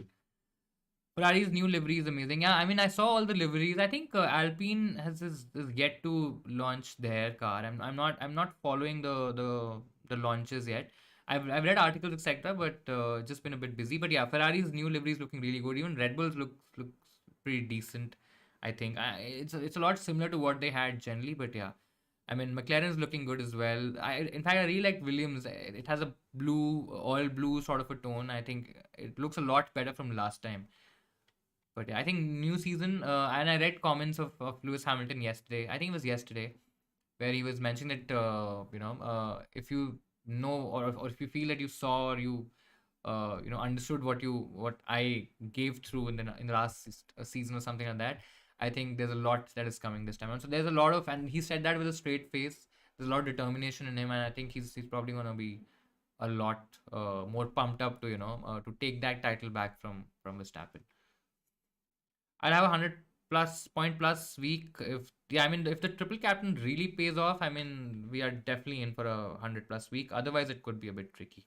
If Salah doesn't do well, then I think the wildcarders could be in a better position having that wildcard, the triple captainship as well. So let's see. Start Broha, Mope or Cucurella. Yeah, I think I would have started Cook. I mean, tricky. I probably would have started Broha ahead of Cucurella as well. Yeah. Played Halo against Leeds or Cancelo against Tottenham. I think I would have played Cancelo. Aston Martin's a real thing of beauty. I mean, yeah, Aston Martin's really look good. The liveries also looked well. I hope they have a better season this time around. I mean, last season they did struggle because of certain regulation changes and because of certain changes in the car as well. I think they did really struggle to, be competitive in midfield. But let's see. I think this season is going to be a little bit closer. We still don't know what's going to happen. And yeah, the battle between him and Russell. I mean, yeah, between Hamilton and Russell, I think it's going to be. I think George is definitely going to be not like Bottas, where he's probably going to play second fiddle in most of the season or across the season. I think he's definitely going to challenge Hamilton, and he surely has some serious speed in him as well. He was very unlucky in the race that he raced for Mercedes, but I think generally there's a lot of talent and potential there. Robertson is benched, brother. I have him. I have him to. You have got a friend in UK, and he's breaking the news to me. I mean, I don't know yet. Could be benched, could not be benched. Let's just see what happens. I mean, if he's benched, then can't really do anything about it. We just have to take that on the chin and just be feel lucky that we didn't triple captain Robertson. But yeah, let's see. I mean, still, even if Robertson plays one game week, I mean, still not as bad as as you probably think. Deadline person, yeah. I mean, the wait starts. Let's see what happens. Really looking forward to the games tonight. I think there are a lot of games today, so I think and a lot of 8:30 kickoffs, especially in Indian time. So that could be really good. Man City Spurs is at 11 as well. So I think yeah, a good. I think it's gonna be a good day. Seb fifth champion. I mean, yeah, you manifest it, but I think it's very far off. I mean, still, I mean, I know that the likes of McLaren, Ferrari could be a lot closer to the likes of Red Bull and Mercedes, but I still feel, yeah, I mean, Vettel challenging for his fifth title, difficult, very difficult. Ferrari might surprise, yeah, that's what I'm thinking. Ferrari looks like they have a great car. It also could be better than Red Bull, could be even faster than, could have seen the straight line speed, maybe fast in the corners as well, better aerodynamics in general. Just could be better. I mean, the package, it really depends on the overall package, right? In terms of, because last season we saw that certain races suited certain cars, and there were certain races which were where the likes of McLaren, the likes of, Alpha Tauri, for example, or even Ferrari were really, really strong. So let's see. I generally feel they could be the surprise of the season. Robertson benched according to Andy. I mean, let's just see if we have anything. I mean, he's made that transfer. He's saying that Made a switch back to Van Dijk from Robertson on a wild card because he's thinking that Robertson might be benched. I mean, he could definitely be benched, but I mean, it's still not official. Still not official. So let's see.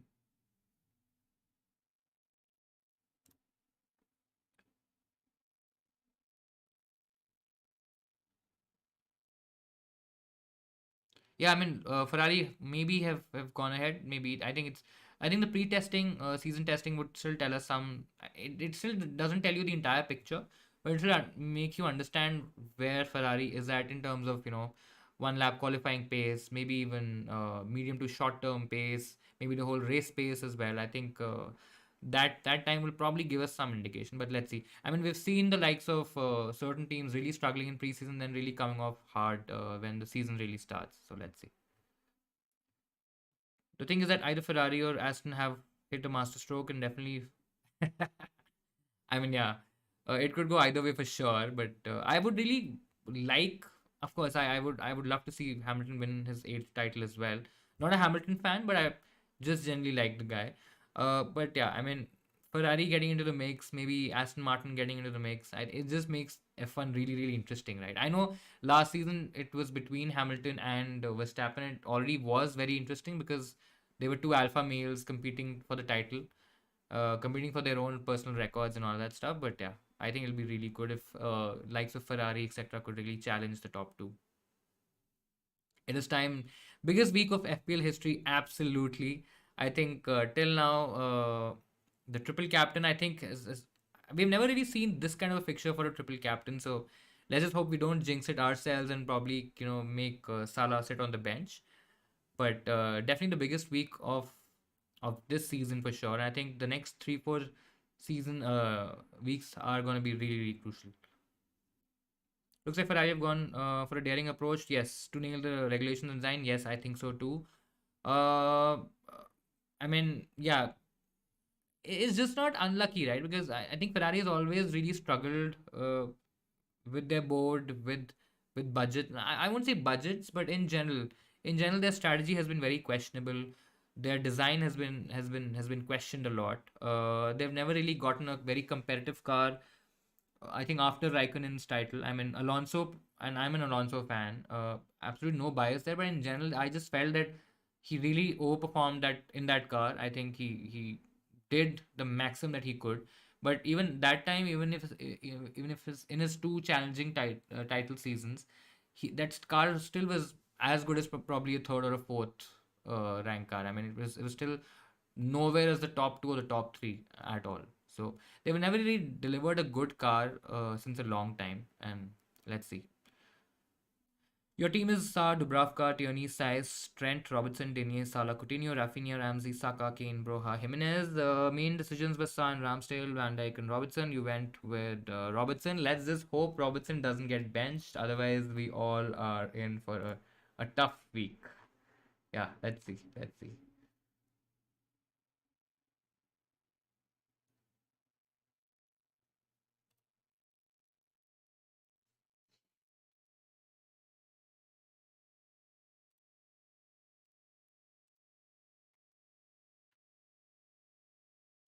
Right now we don't have anything yet, but yeah, in any case, I'll probably update it on the Instagram channel as well. Great, guys. I think that'll be all for today. I think it was a long stream. It was a good stream. I think. Thank you so much for joining again. It was lovely having all of you here on the stream, and I hope I was able to answer some of your questions, some of your doubts, maybe help you and probably move you, or probably take you along in the right direction. Uh, of course, we'll be back with more deadline streams. I think it's going to be a great week. It's going to be a really important one. Let's hope we all get green arrows, and of course, there'll be content coming up. So looking forward to making that, and I'm sure you'll be looking forward to consuming all that good stuff. Have a great week. Enjoy all the football. Really, really important that we do that. You're the only one with seven double game week players. I mean, yeah, it doesn't have to be all out 10, 11 going gung ho on all double game week players, right? Single game week players generally tend to get ignored, but I'm pretty okay with having seven. And even if Edward or Robertson gets benched, I mean, it's still not game over. It's fine. We'll see. Even if a Robertson is benched, I mean, it's absolutely fine. It's not that it'll be a big surprise that Robertson's getting benched. Oh my God, we're all in a fix all of a sudden. So it's absolutely fine. Great guys, thank you so much, and have a great time, have a great week, and I'll see you in Saners next time. Bye bye.